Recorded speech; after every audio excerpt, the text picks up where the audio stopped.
hang with the big bro Yuri hyphy. Get lit just like me. I didn't know he did Chop that. it up with Riley. I thought it was just You better come with it to kick rocks, cause you now tuned in to 10 Talks. Now let's get lifted and take a shot. You are now tuned in Oh. to 10 Talks. Lemonade Just some and juice. raspberry. Please, YouTube, don't demonetize. No bad words. We're not going to swear. We're not going to smoke. We're not going No, to you see sip. that you the three can't. S's. You already said one of the S's. You can't say it. You can't even say it. Really? Yes. No, you could say that. No. Well, you got. I don't know. We can't say anything. You could say that, though. Honestly, I mentioned this idea to Adam on stream a while ago, and then someone, Adam thought it was a stupid idea, but someone DM'd me saying, I think that's a really good idea, which is, what if we had some sort of video or animation or something like that, where we told everyone, like, hey guys, as soon as we start the podcast at whatever time, 6, 7, 8, there's going to be 10 minutes of this video intro with like music or whatever, uncopyrighted music, and then we're gonna get right into fucking God damn it, right into cursing. There you go. Right into cursing, so that we don't have to hold ourselves back, you know what I mean? And there's like that 10-minute period that YouTube is like, okay, nothing's bad happening, and then boom, Yeah, that's actually a good idea. get right into it. Well, I don't know, maybe it's easier just not to curse for 10 minutes. That too. It can be. It's hard though. I know. As soon as As soon as you start, you just want to like swear like a sailor. yeah, bopping this, bopping that. You come through with the energy. It People are just saying slips. we're late because we were bopping. No. Oh, why you say it like that? No, never him. We were not bobbing. Anyways, We were working hard. boom, here we are to episode 66 of 10 Talks. Thank you guys so much for pulling up. We appreciate you so much. I forgot how we usually do the intro. God damn it. But it's God damn it a swear. Anyways, Dang flab it. dang flab. Oh, we should replace words. Fudge. Fudge Willy. That's a good one. Son of a biscuit. Oh yeah, that's a good one. Oh no, son of a biscuit eater. Son of a biscuit eater. Which is a good one. What the fuck does that mean? A person who eats biscuits. Yeah, but why is that a diss? Like, why is eating biscuits a diss? Is like Because it sounds like a different word. That's why it's the diss. dick instead of It just rolls off the tongue. instead of saying the D word, you say the B word. Instead of saying the B word, you're saying biscuit eater. Son of a sitch eater. But what's the original? Son of a D. B. But what's the original? Sitch, right? Yeah. Son of a sitch eater.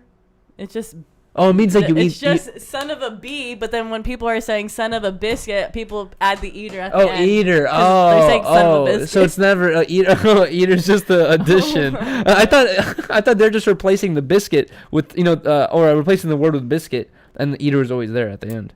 Son of a sitch eater. Son of an almond eater. Okay, whatever. I'm over this. Almond? All right, guys. Boom. Here we are. Boop bop beep bop. What was I gonna say? I forgot. I was gonna say something in the freaking beginning, but I completely freaking forgot. Oh gosh. Gosh darn it. It's been a long weekend. Oh guys. yes. Okay, so I posted something on Instagram and I deleted it immediately where I said going live at 8:15 to 8:30ish. Been having a super fucked up weekend. And then after I posted that, I was like really trying to think. I was like, what was so fucked up about this weekend other than my car thing happening, and other than the fact that we had no fucking time to do anything. Just those two things, but they really irritated me. Yeah, it just puts a damper in your day. Yeah, basically, usually don't work Saturdays, but we had to do something on Saturday, and then we had to do something after, and then basically by the time we came home, we just couldn't do shit, and I was just like, bruh, No, by the time we were getting home, excited to get home so we could go to Spliff Mode's 24-hour stream to end it off with them. Yes. Yuri's car power steering turns off. It wasn't just the power steering. Oh no, he noticed that the battery light was on. Yes. So basically, we usually don't work Saturdays, but then we had to work Saturday, and then fucking had to do some shit after, which honestly, whatever. I had to do some shit after, and then after we finally fucking finished, I was like, bro, I want to be able to do something this weekend, because to be honest, the last like 2-3 weekends we have not been able to do anything. It's like just we're too fucking busy with hella shit, and I'm just like, bro, like I have no time to just live anymore. Like I'm just working all the time. You know what I mean? Like, Yuri, do this. I'm doing that. Like it's just like, bro. Anyways, fucking we finally leave. And we're driving home. Oh, wait, when we head to the location, my car is fine. When we leave the location, I'm telling Ryan, I'm like, yo, like, my battery light is on. I never noticed that before. And then we're just driving. And then we drove, like, honestly, like, 2-3 miles. We finally got, like, a block away from our house. And then literally, you know what's crazy is, like, we had to turn on one last street to get onto the street where we, you know, go home or whatever. And then on this last street, boom, I'm trying to make this left turn, and I just feel my steering wheel like hella heavy, and I was like, god damn it, I was like, my car just turned off. And then I slightly pressed on the gas, and I realized the gas was still working, and I was like, no, my car's not off, my power steering just turned off. And if you guys have ever driven a car with no power steering, it's so fucking heavy, dude. It's so hard. And guess what, dude, back in the day when cars were just first invented, there was no power steering. Everyone drove their car like that. Yeah, that's how it's insane. like, it's super hard to turn. Like, everyone drove their car like that back in the day. We have power steering now, luckily. But anyways, I realized that my car was still on, so I just like fucking forced the hell out of the power steering. And then we drove home, got the car home and safe. And then I looked it up, and I saw that like, oh, basically my alternator might be broken. And it said like my car will still work, but it says like we just don't recommend you use the AC or anything. And I was like, okay, fuck it. And then we decided, since something happened to my car, we were like, whatever, we're just going to stay home and we'll figure it out tomorrow. Next day comes around, well, today basically, and we wanted to go to the beach today in the morning. Well, first we wanted to go get breakfast and then do other stuff, but we wanted to go to the beach, but then my car breaking down like kind of ruined all those plans. But either way, today Riley and I were going to leave the house to go get some breakfast, and then I tried to turn my car on. My car won't even fucking turn on. And I was just like, God damn it, no. I was like, bruh. I was like, we were so ready to leave. And it was already like 2 p.m. And we were like so frustrated the fact that we already not only wasted our Saturday, but we're now wasting our Sunday doing a bunch of little things in the morning or whatever. And now it's 2 p.m. We're just leaving. And I'm like, fuck, bro. And then anyways, we get to the car doesn't turn on. And then what sucks even more is we have Riley's car, which works, but it has a couple issues of its own where we don't like to drive it until we want to get those things fixed. But Riley's car is parked in front of mine, and we have neighbors parked on each side. So literally, me parking the car last night, I like locked Riley's car and like blocked it in.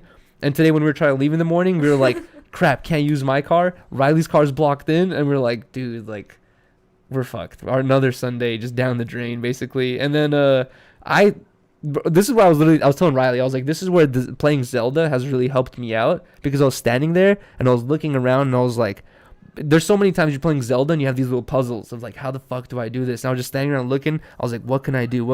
And I realized, I was like, oh wait, let me see if I can push my car in neutral. So I popped my car in neutral, pushed it back, pulled Riley's car out, pushed my car back, and then parked it, and then we were able to go do whatever the hell we needed to do.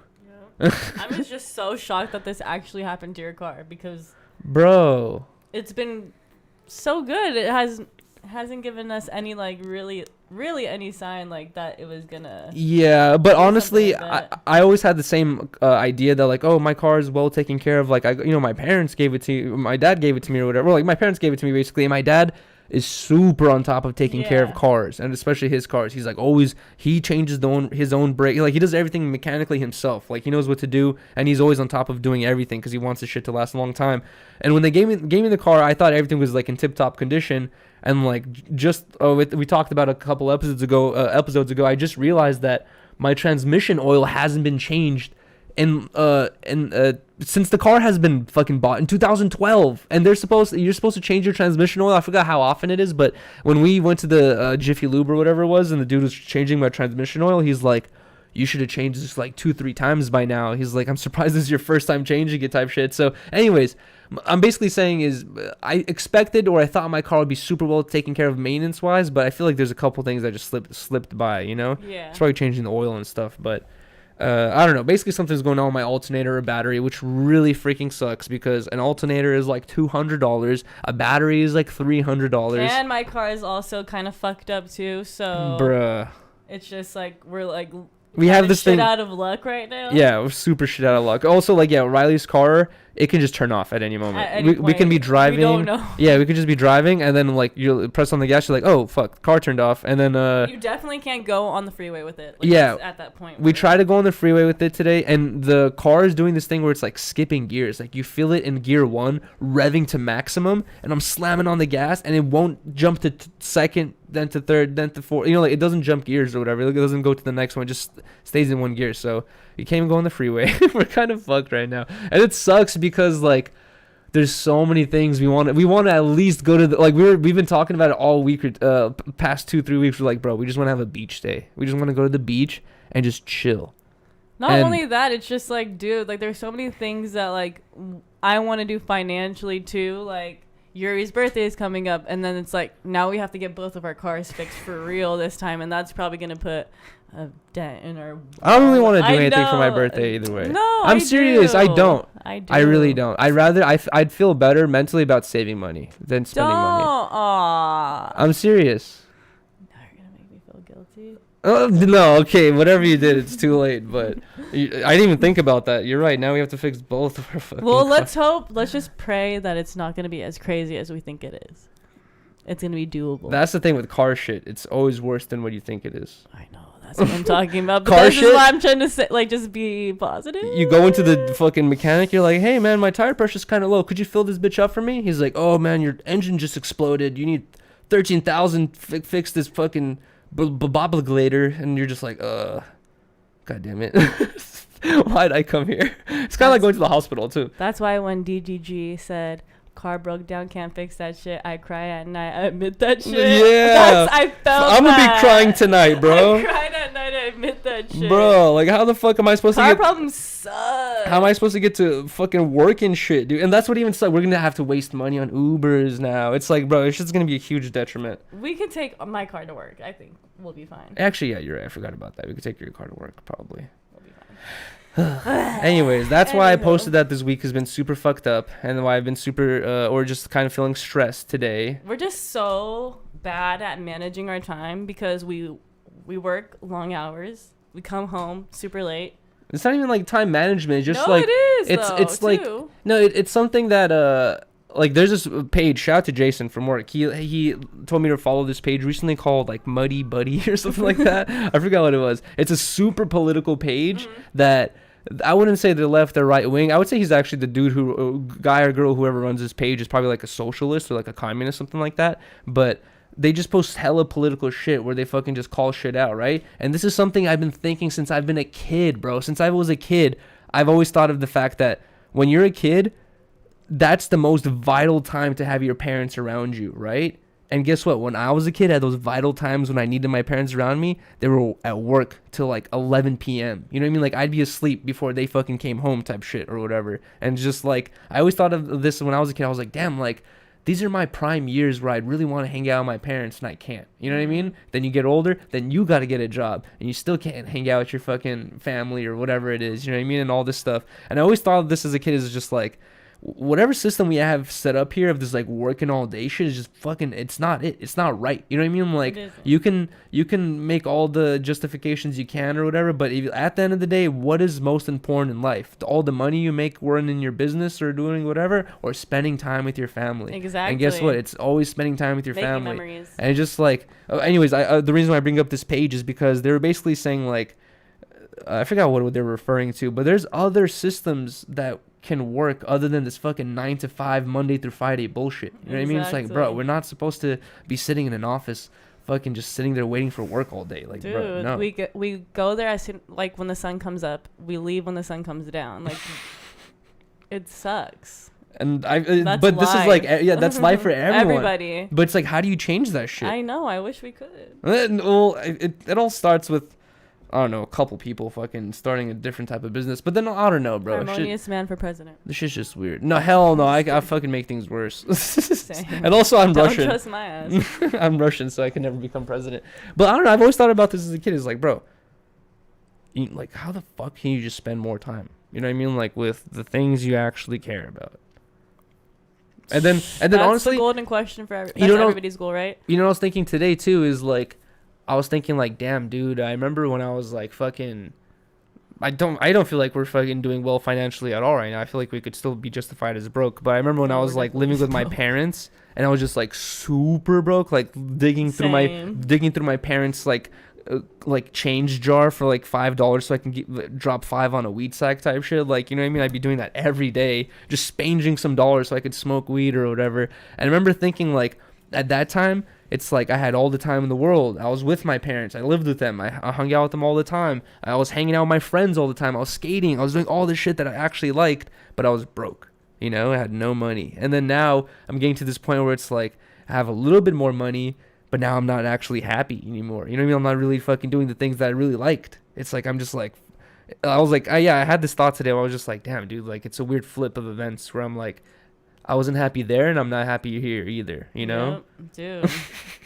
And I've been working consistently since I was 16. I've never been like unemployed for like more than 2 weeks, I think. Like I've always consistently had a job. Wow. But I've always felt like I've never had money. Like no matter what job I had, even when I was in high school and I feel like making that amount that I probably did in high school was a good amount for being that young, you know? Yeah. But at that time, it was like I was still struggling. Like I would not have any money at the end of the 2 weeks until you get paid again. Yeah. And this is why it's like... It's just crazy. I feel like that's why, like, I feel like people in general, they have to, like, kind of look at themselves and be like, you have to find, like, happiness. Not happiness, but you got to be, like, satisfied at a certain point. You know what I mean? It's just, like... I don't know. It's like I forgot what we were watching about the other day. I think it was about like stoicism or whatever it was. It was about people who like they specifically will be like, you know what? For the next week, I'm only eating cup of noodles just to fucking give myself that reality check. And then once I get back to eating a fucking steak dinner, I know how good the steak dinner actually feels because I just forced myself to eat a cup of noodles all the time. You know what I mean? And I kind of agree with that shit. And I feel like I do that stuff to myself all the time where I always think like, do I really need this? Do I really want this? And to be honest, I also been noticing that there's like a snowball effect when it comes to like pleasing yourself with anything, but also with money generally. Like I went a long time without buying myself anything. I will only justify buying some shit if it's like for the stream or for the podcast. I'll be like, all right, I'll get a mic, I'll get a camera, I'll get a light or something like that, right? I'll never really be like buying something just for 100% pure pleasure, such as a video game, right? Recently, I bought Metroid, I think, right? And I bought Metroid Dread. And then instantly I was like telling Riley, I was like, I want to buy this Kirby game. You know what I mean? Like, I want to buy this other game. I want to buy this Kakarot game. And then I went to Target one day and Riley, like, I went to go grab some shit. And Riley's like, oh, you should just stop buying, grab yourself that game. You've been talking about it. And I went to the store and I was like, I went to Target and I was holding the game in my hand. And I was thinking like I'm getting caught up in this thing of like bought one thing, now I want another. You know what I mean? Like, yeah, consumerism. Like I just bought one game, now I want another. I haven't even finished playing Metroid Dread yet. Welcome to the beauty industry. And it's and it's like I feel like, yeah, we gotta check ourselves on this shit of just like when the fuck are we satisfied? Do you know what I mean? Because I did have that. I was able to check myself where I put the game down, I didn't buy it. I stopped by Target for no fucking reason. I just like I literally went to the game department, picked up the game, and I was like, nah, I shouldn't be spending $60 right now. I fucking left. But I've been noticing that recently. Now I want to buy a Game Boy Micro. Yeah. Now I want to get an SP. And now it's like to collect them. Exactly. And now it's like, and I feel the snowball effect of consumerism. Yeah. I bought one video game and now I feel it like, now I want this, now I want this, now I want that. It's a rush. It is a rush of like, I got a new item. I get a new item and it's just like, fuck, this feels so good. That's how I feel every time I buy makeup or whatever. Or get my hair done. That's like, you want to add more. You want to do this then. But we're lucky enough that we're broke. Because we get checked by reality. I'm like, ouch. Our bills of the world is like, nah, you can't afford this, right? But imagine you were like some Kylie Jenner type person. Like, how the fuck do you stop yourself from like just constantly I don't think you can. Pleasing yourself? Yeah, you can't. It's physically impossible unless you have someone standing next to you going like, Kylie, this is your third wrapped Lamborghini. Come on, relax. You know what I mean? Like she's gonna be like, I've been sad this whole month. It's been such a hard month, and this Lamborghini is just gonna make me happy. It's the only thing that's gonna make me happy. I've had such a hard month. Like she's gonna make some bullshit excuse, fucking using depression as something like that as an excuse or whatever to fucking purchase the shit, and you're just like, okay, whatever. Dude, can't do shit about it. I know. How the fuck did we get to this topic? It's random. It's just like Most of the times when I see things I want, it's just a daydream I live in because I have that reality check of like, actually, I really can't. Like, Really? I just like to look online and online shop, even though I don't buy anything. But then also, like I said like earlier, it's like once you can, do you really need it? You know what I mean? Exactly. It's like sometimes it's like we're really falling prey to that consumerism fucking marketing shit of like, you need this, you need that, and it's like it's hard to get away from it because I like I said, I feel it all the time, and I just felt it recently really strong just with one single purchase. Like I felt it snowballing into me wanting more and more shit. the two things that I'm always going to put my money into or like spend a little more on is comfort and self-care. Yeah. Like I want to spend good money on clothes that are comfortable or sheets and blankets that are comfortable. Like I'd rather just be comfortable and spend a little more money on that than like buy the cheapest shit. You know? Yeah, what yeah, I'm yeah. saying? I know what you mean. And also like I'd rather buy better skin products so I don't fuck my skin up in the long run. Better hair products because there's so much things that fucking fuck your hair up. All that kind of shit I think are important to spend your money on, but yeah, like at the end of the day, you have to look at your essential needs and assess yourself like that. Which is fucking hard sometimes. Because, yeah, I mean, it's always nice to treat yourself, and you should always treat yourself. I think so, if you have the means to. And today you did, so I think it's okay. I told you it's your early birthday present to yourself. Anyways, just to get back onto the topic of the Game Boy Micro. How is that the topic? You just threw that in there. Oh, I know. Oh, just a little thing I just said randomly, but if anyone out there in the audience has Please a Game Boy send it to Micro and We're you going guys broke. are you guys are willing to fucking part with it for a decent price, please hit me up because okay, I have to explain this to Riley. Game Boy came out with the Game Boy Color. Right? First the Game Boy Color, Yes. Game Boy Advanced, Game Boy SP, which is the one you had, right? Each one of those Game Boy iterations had like a year or two to its name, maybe more. You know what I mean? Sometimes they had more, but if Nintendo drops a new fucking thing, Nintendo SP, they're not dropping anything for like 3-4 years because they want to sell a bunch of games for that shit. It's kind of stupid to like drop a system, make a couple games for it, and then drop another system because you just basically wasted a bunch of money on the system that no one's gonna play anymore, right? And anyways, when I was in fucking second grade, bro, I was like always talking with my friends about video games, what's the next upcoming video games. I would go to like 7-Elevens and Ralph's just to read like video game magazines, trying to see like what's coming up next and what's going on and shit. And anyways, when I was in second grade, I found out that the Game Boy Micro was coming out. So the Game Boy Micro is like a little rectangle. It's fucking tiny, and I heard it's uncomfortable to play, and the screen is so small you could barely see shit. But it came out, and I remember when I saw it advertised, I was like, oh my god, like this is the sickest shit ever. I want it so bad. And like I never in my family did you ever get like an expensive item above like $30 if it was not your birthday or Christmas or something like that, right? Yeah. So when that came out, Same. I did the calculations and I was like, my birthday ain't for another like 9-10 months, you know what I mean? Like I'll ask for this then, I guess, or something like that, right?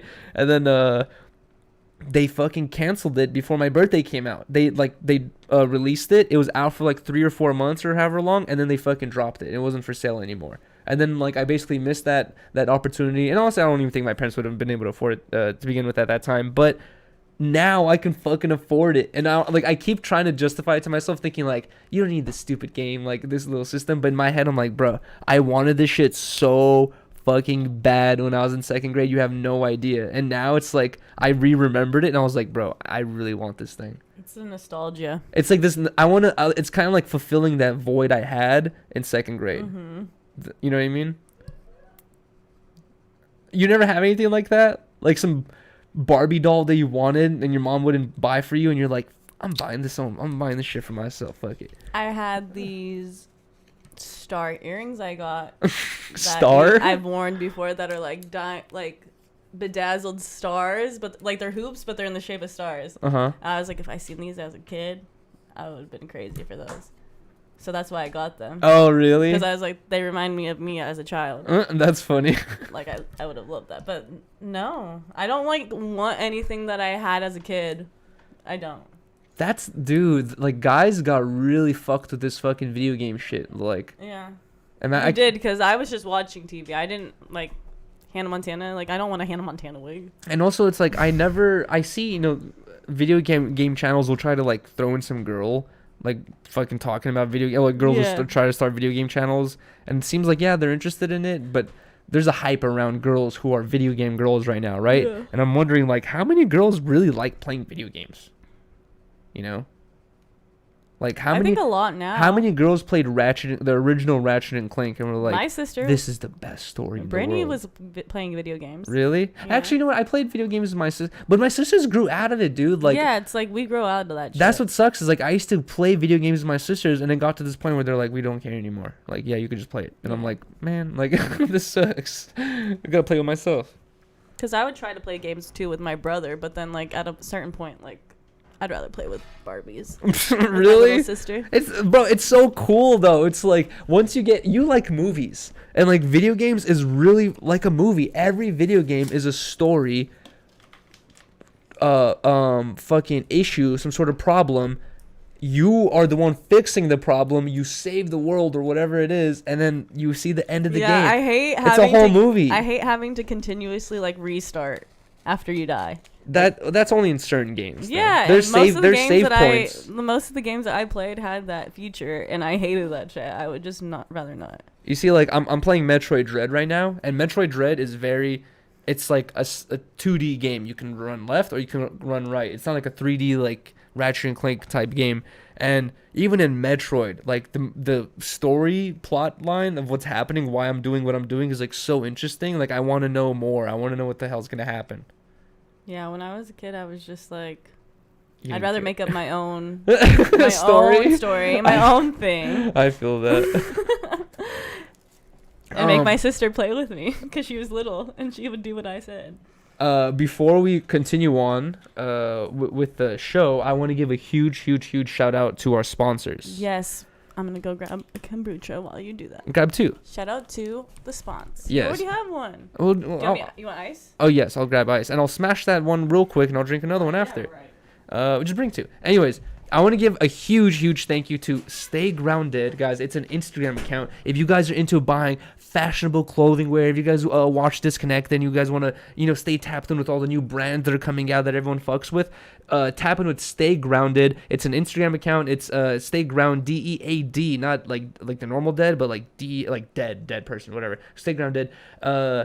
Yeah, they post a bunch of like new brands that are up and coming. They'll post on their story. They'll post like Copper Knot, and they'll post all these different brands you've never heard of, or like they're up and coming that you probably haven't heard of yet.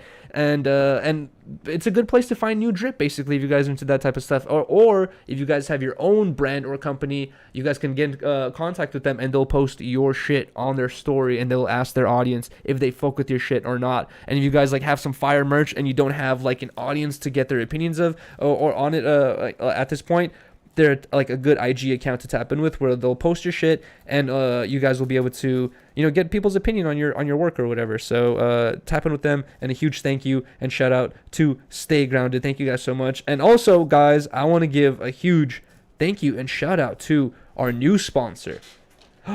So I know for anyone that watches No Jumper, this is gonna be a familiar face, but we tapped in with a very, very, very quality medication company called Big Chief. And guys, I have to let you know that if you go to their website, Big Chief Concentrates with an S. Big Chief, if you just type in Big Chief on Google, their website will pop up really quickly. But Big Chief Concentrates with an S at the end.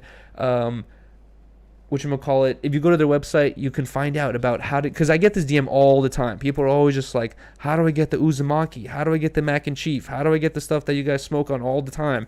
And basically, I would tap in with the website, and the website will let you know, where they deliver, where their products can be found, and all that stuff. So go to bigchiefextracts.com, and I have to say, bro, it's some quality stuff over here, bro. The flour, everything is like, I immediately trust everything that they make, because I just know it's quality shit. You know what I mean? They're not trying to make a quick buck. They're trying to make premium quality items, which is the point. So huge shout out to Big Chief. Thank you guys so much for sponsoring our podcast. Anyways, let's move on to this random topic. It's not really random. It's just something I wanted to also give like a huge thank you to this person. Like 3-4 episodes ago for Disconnected, I made this IG post where I was like, hey, we need someone or if anyone's down to cater an episode of Disconnected, like hit me up or whatever, come through. The only person to reply to that Instagram post was this account called Vici Baci. And it's run by this dude called Chef Victor. And he came through that Thursday and he cooked us filet mignon, lobster. If you guys, fried rice, bro, fried rice. He provided drinks. Yeah, there was drinks, alcoholic drinks. There was a dessert served afterwards. There was a bunch of shit, dude. It was not only was it a bunch of quality foods and expensive foods served really well, but the layout of everything. He had signs saying like, you know, like whole menu. Yeah, he had a menu printed out for all of us. Like golden forks. It's like something like it's like the most premium catering experience you can imagine. He came through with it just off the rip, just like first try, and we were like, what the fuck, like this is crazy. And he was telling us like, hey guys, if you enjoyed this, he's like, I have a catering company for brunch and like breakfast, and he's like, I would love for you guys to try that as well, since you guys like this dinner option. So we're like, yeah, so we finally lined it up. And last week, was it Tuesday or what? Thursday. Okay, so last week on Thursday, the Wake and Brunch crew came through.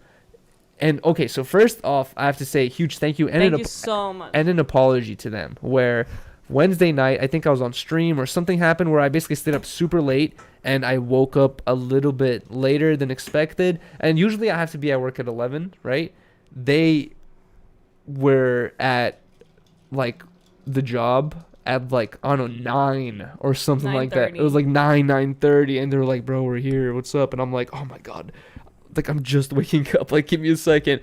By the time I get over there, they're in the fucking alley with all their cooking shit. This is like 10 a.m. in the valley where it's fucking hot. It was the hottest day of the week. Yeah, and it was the hottest day of the week. It was like 80 degrees. The sun was blazing. They were sweating. I felt so bad. They were and they were all dressed in their like their chef gear. Yeah, the chef gear and shit. And they are the nicest people exactly. ever, dude. Like they super nice. As soon as we pull up, smiles on their faces. Mm-hmm. No care in the world. Like, no, like, oh man, we've been what out the here. fuck? Yeah, like, exactly. Yeah, like nothing nothing like, like hey, that. what's like, up? hey, good morning. Dude, like, good morning. Yeah, bro. exactly. Like, just the nicest people ever. Anyways, we let him in.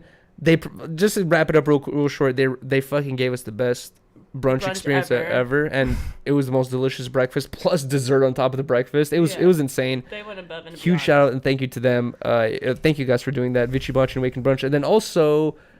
And it's just such great food. If you have catering you need done, hit them up. Facts. Just want to say that. Anyways. Yes. We also had tacos later that night. Yes.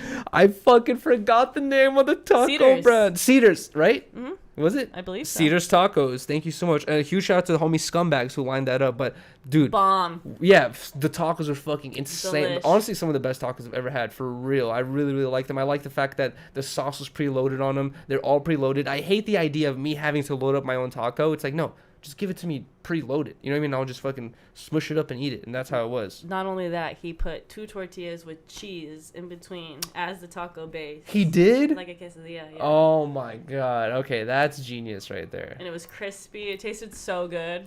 It was Cedars Tacos. And huge shout out to Scumbags for lining that up as well. Shout out Scumbags. The tacos, it's fire. That Thursday was ridiculous. We had brunch and breakfast catered, and then we had dinner catered, which is insane. Yeah, we ate good all day. Yeah, we for real did. We're gonna get start putting on some pounds or whatever. Hopefully. What, really? Riley's always switching between. When I first got with her, she's like, I'm so fat. I need to lose so much weight. Like, blah, blah. And then now, Riley's like, I'm so skinny. I need to put on some weight, blah, blah. I'm like, bro, are you ever happy with your weight? No, dude. My weight fluctuates so much where it's like. You seem like you've been the same weight the whole time. I've been super. Like in high school, I was really, really chubby. Like all of high school, I was really chubby. And then senior year rolls around, I kind of started, junior year rolls around, like, towards prom. I lost, like, a bunch of weight for prom. Purposely? Yes. By what, not eating? No, I did, like, those tea things? Oh. I did one of those. You did, that's so bad for you. I know, before all the things that came out about them. Like, I was, that was, the Who first time. Who inspired you? I just seen, Kim K? No, Instagrams. It wasn't Kim K. How old were you? It was just on Instagram. How old are you?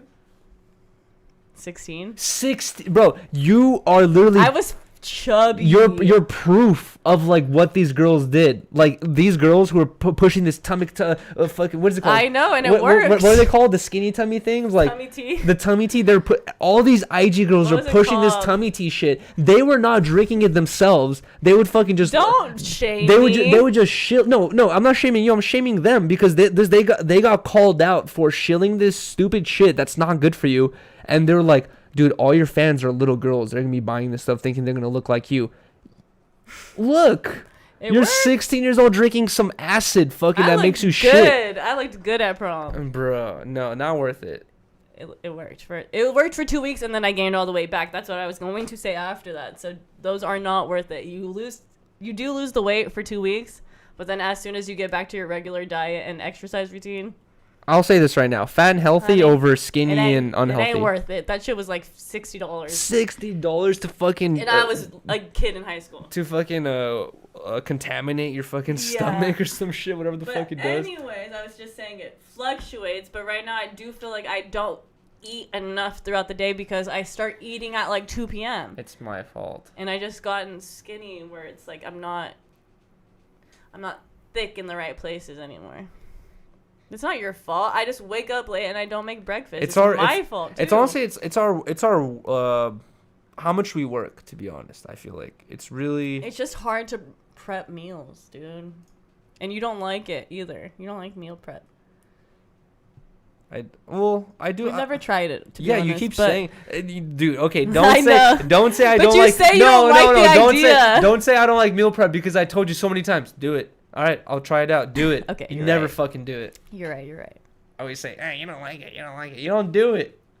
You're right.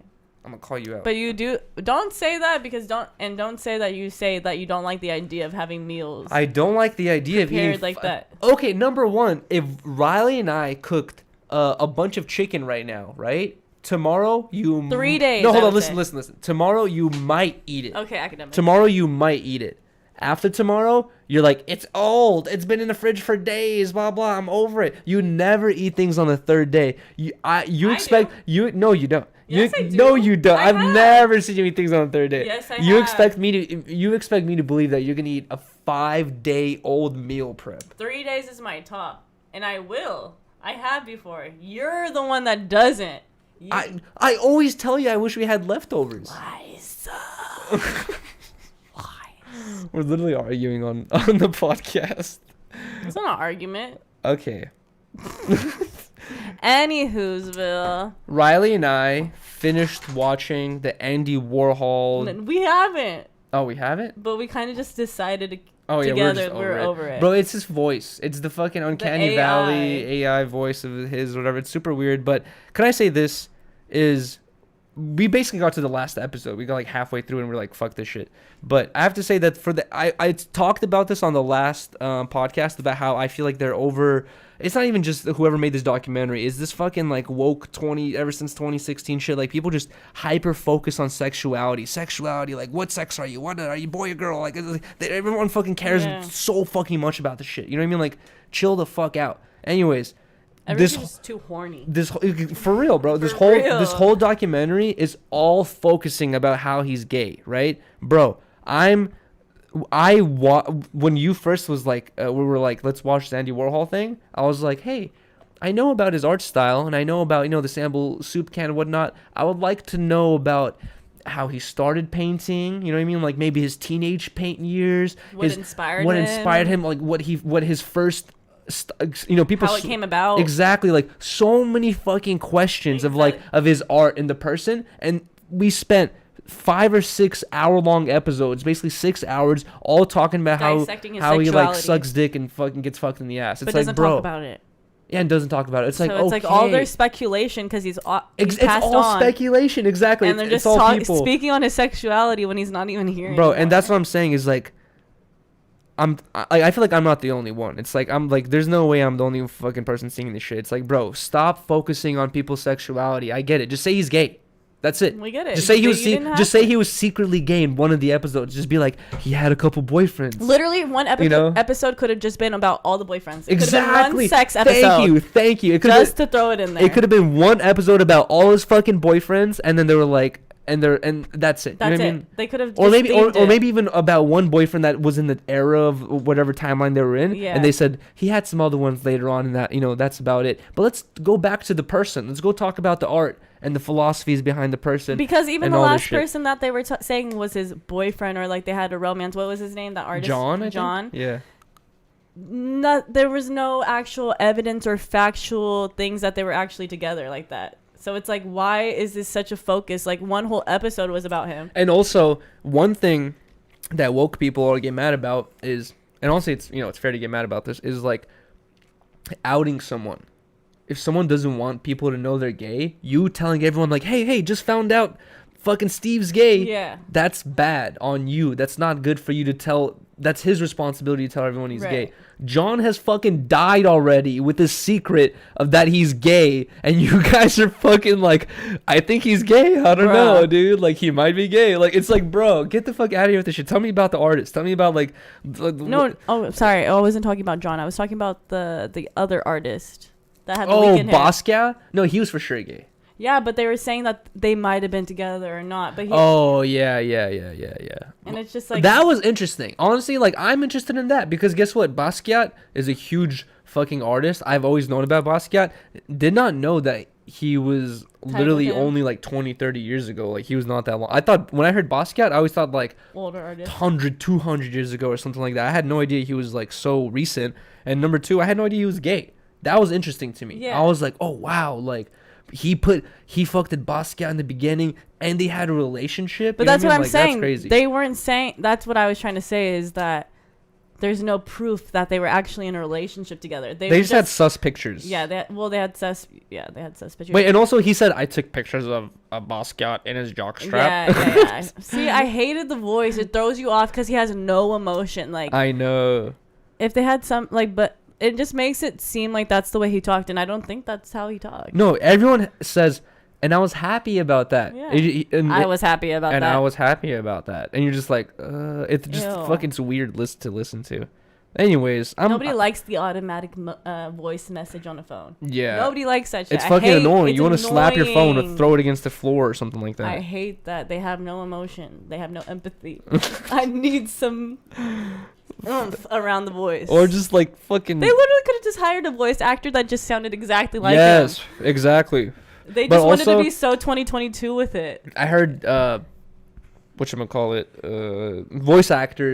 acting and Hollywood's kind of like a big topic right now where they're like they're protesting. A lot of voice actors are protesting because they're saying they're not getting paid enough. Well, I agree with that. I watched the fucking Anthony Padilla where he was he interviewed a bunch of anime characters and he interviewed the voice of Ash. She's not even allowed to talk in the voice at all. Yeah, exactly. Like, they have so, like, and it's like, dude, like, a lot of cartoon shows have such big fan bases where people are obsessed with these fucking characters. Yeah. The person behind the voice is the character. They should get paid more. They need the most money. Like, Shit's crazy. that's crazy to me. Like, and they were speaking on that, saying like they don't get paid at all, like anything. And it, like, you could tell. Like, you could just tell by... Yeah. Honestly, I feel like the only person to pay you fairly is yourself. Mm-hmm. You're never going to get paid fairly until you pay yourself. But it's Everyone's just, always going to try to, like, do something. you know? hear how much people get paid from movies and, like, TV shows, and I guarantee you it's just a fraction of that for being a voice actor. 100%. And also, yeah, like you're saying, they have to, like, hold these rules, these NDA rules on top of it. It's like, no, pay me not to talk like this. This is my voice. Fuck off, I you know? hope she gets paid good, because that's the most important character right there. Ash? Yes! Yeah, for real. What the fuck? Bro, when they announced the fact that they're bringing Futurama back and Bender's voice was different, I went from being 10 out of 10 excited to I might watch it. I don't know. I probably won't. You know what I mean? Like that's immediately how I felt. As soon as I heard they replaced the voice actor, I was like, I don't know. I don't know that's how I what- feel about this. We were talking about the Proud Family and, like, the changes with that. Sticky was played by the voice of Orlando Brown, and they're not adding him back. And I feel like Sticky was, like, such an important role in, like, that show too. Yeah. Like, he had that whole little love story with Dejanay. You know what else is funny is like it's funny how in Hollywood, in acting, voice acting, whatever it is, if your drug abuse is secretive, it's fine. They can know about it. How many times have we heard of producers and like directors supplying fucking drugs to their actors so their actors can be functional? You know, you've heard these stories. Like, it probably doesn't happen that often now, but like you've heard these stories. It probably still happens now, but like you hear this shit happening all the time of like, they don't care that you're a drug addict or you're doing fucked up shit with your life as long as no one finds out about it. Everyone was Epstein's homie until it got leaked. Then all of a sudden everyone's like, oh, well, that was weird. I was homies with him. You know what I mean? Like, Yeah. It's like everyone's fucking down with the shit until they're fucking not. And,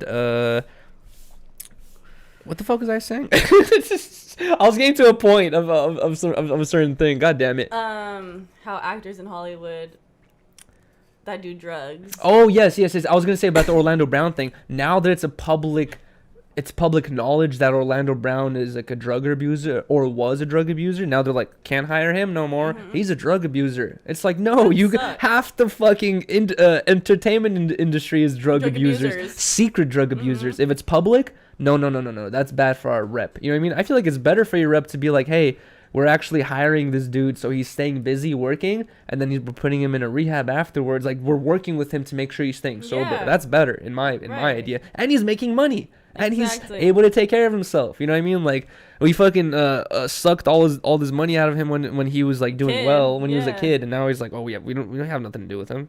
Yeah, it's fucking. He's a drug addict. You know what I mean? Like, what the fuck? He did so much for your company. Like, he was fucking Eddie. How many people? How many people was that like their favorite character? Everybody. You know. The fact that I got to hear him say Ray. Oh Who, yeah. Ray? In person, I was just like, did he just say Ray in person? Like, that was crazy. But he seems to be doing a lot better, and I'm happy for him. But it just sucks that he didn't get to be a part of it. And like, I just don't like those little extra things they're adding with these new reboots to these shows, you know. What do you mean, like different characters? Just different characters, like how they're adding like the extraness. Let me add a short hair, pink haired girl in this episode. Or they were just cause weren't they talking about like gay people in the show too?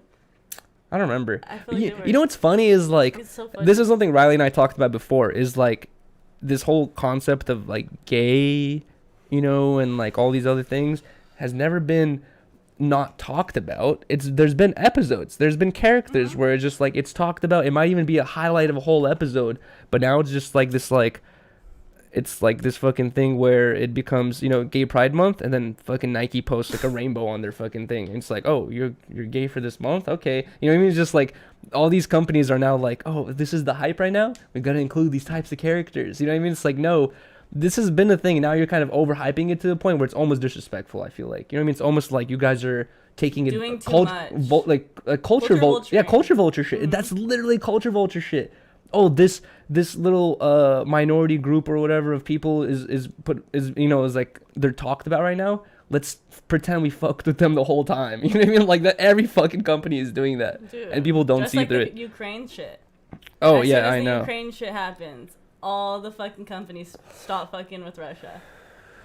And what's funny is like they say we are not fucking with Russia because of moral reasons, but if you look into all their other past and even current investment things, people they're working with, people they have working for their company, it's like, no, every company is, you know, it's like all public perception shit, and it's like, I don't know, it's weird.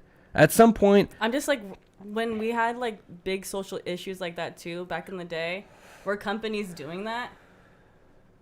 Companies didn't have to care. This was what's it's social media. No, I was actually gonna. You brought back a memory. I was watching this YouTube video a while ago about commercials, how commercials have changed, right? And it was talking about how companies, I forgot what year this started, but companies never, ever, ever included eco-friendly, recycled, 100% organic. You know what I mean? Like all these things were never even a concern. If anything, they like fucking made fun of how like this was not organic or whatever, right? And then all of a sudden it became like a topic of like public culture where everyone's talking about being healthy, everyone's talking about the environment all of a sudden, right? And then all these companies switched their shit to like we care about the environment too, guys. We, you know, it's vegan. Like, yeah, we're vegan. It's just like, I guess, yeah, it does trick people into thinking like, oh, I'm buying a car, but it's good for their environment, but it's really the companies just fucking, you know, culture vulturing just to make sales. You know what I mean?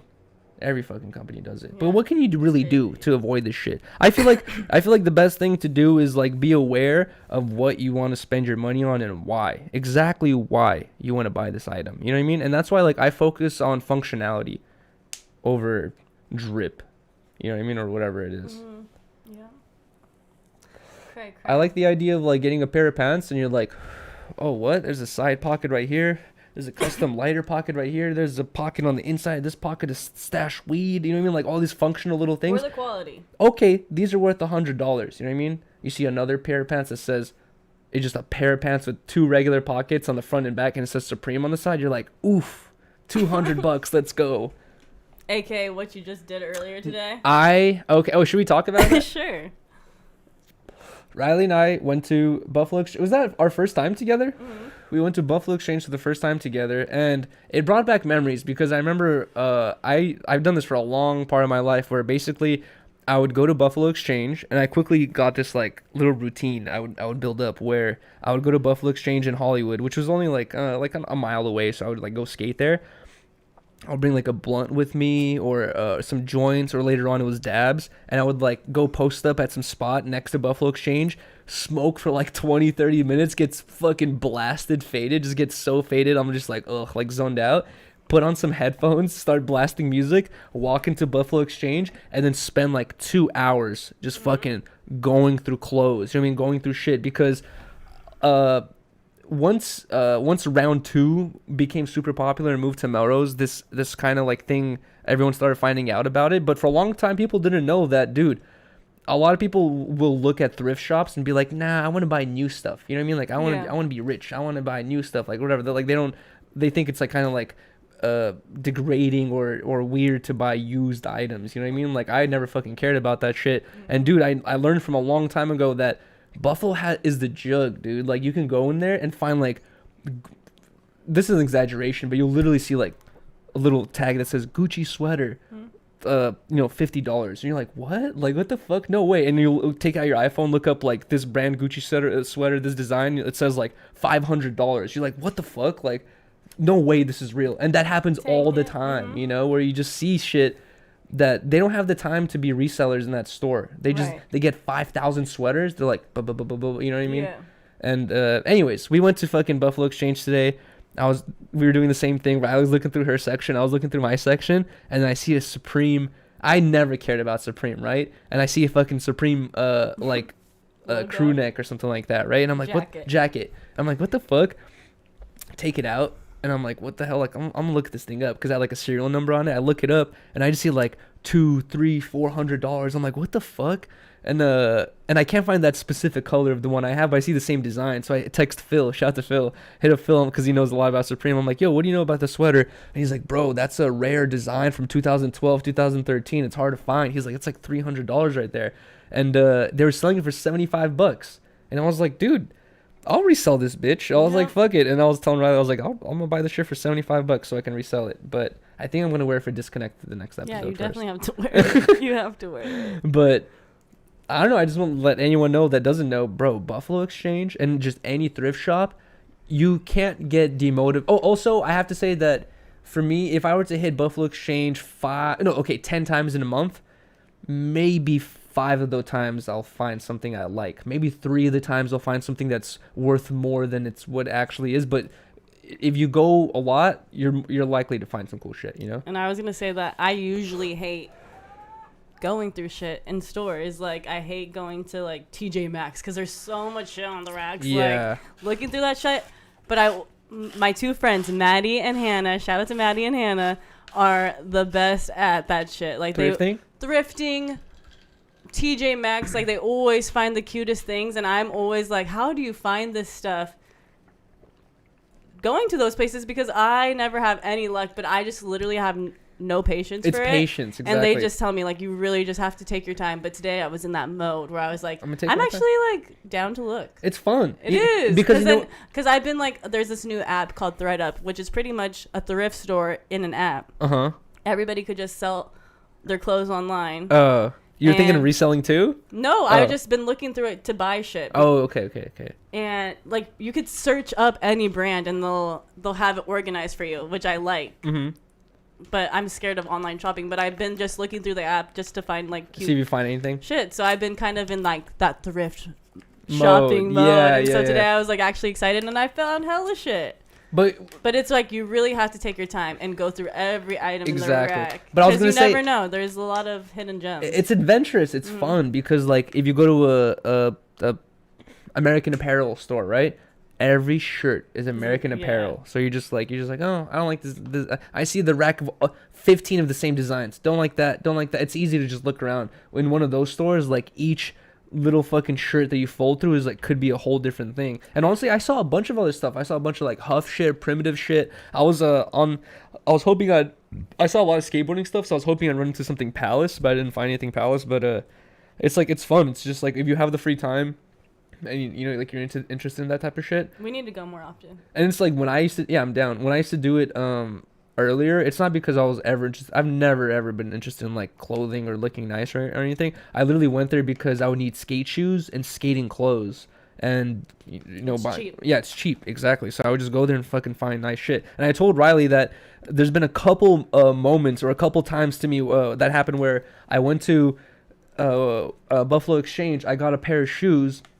I was like skating them, whatever, and then I find out like, oh, these shoes like just came out. You know what I mean? Like these shoes are like $110, or these shoes are like $90, and I just got them for $25 or $30 at Buffalo Exchange. Like some pro or some am, whoever's testing these shoes out, probably skated them a little bit and then sold them to make some money, and then now I'm rebuying them or whatever, Yeah. right?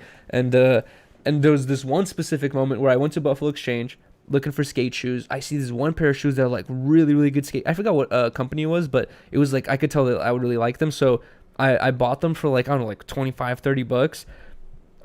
Go skate that day and link up with some homies, and then I went to like a Ralph's or 7-Eleven, and I was like flipping through a skate magazine, and then I see a fucking advertisement saying like these shoes dropping in like a week or two, and I'm like looking at my feet, I'm like, yo, I'm like, these are these shoes. I'm like, what the fuck? And I'm like, bro, like obviously it means like someone who's involved in the process of making those shoes sold those to Buffalo Exchange. And I've heard this, that a lot of skateboarders, or not a lot, but like I've heard that pro skateboarders will do this sometimes, where they like to be generous and like give back to the community, and they know that, you know, like young skateboarders like me at the time who didn't have money to buy new shit, like needed shoes or whatever to skate in, so they would purposely sell it to like little thrift shops, or even give it away sometimes, just so that other people can like have a chance at getting nice stuff for cheap prices, you know. That's cool. But I had that one moment where I got these shoes and I was just like, what the fuck, these haven't even came out yet. And when I had already kind of like fucked them up pretty bad by that time, but I was just like, damn. Before they came out, you fucked them up. Well, like, I had already been wearing them, and I was like skating around that whole day, and then later that day I fucking see this magazine where it came out, and I was just like, oh shit. Wow. And I had already been like skating them and doing all this stuff. That's It's not like I so would have cool, though. resold them or whatever, but Yeah. I don't know. It's fun. I like doing that shit. Should we talk about the other documentary we watched that you put me onto? Sure. You want to give the intro to this thing? Sure. So, Yuri and I have been trying to watch a movie lately, That's true, yeah. and we're just like kind of flicking through Netflix, and I like to watch documentaries. I don't know. I just like them. I like documentaries too. Especially nowadays. I think I like the camera, like I like to watch the camera work and shit, because they make them kind of interesting and cool looking. I was gonna say documentaries have changed. They used to be more serious. Now they're more like Sometimes savvy. yeah. You know, like they're kind of too like I don't know. Like now, I was gonna say that It's- we've also noticed that they tend to stretch them out now to make series out of them. exactly. where it Each really episode doesn't is have an to be a hour. series. It When can a just be documentary little back in the film. day used to be an hour. Yeah. Now it's each episode is an hour. That's crazy. I didn't even Where think it's about like that. some stories, I feel like they do need a whole series because it's just so much. But some stories you literally could do a 2.5 hour movie if you want. If it has to be that long. What documentary have we watched that was like multiple episodes where we felt like it was worth it at the end? Oh, the Elton John, or was that a whole movie? That was a movie. Oh, And that wasn't like a documentary. okay. I feel like they just milk it, and there's really no. Cheer.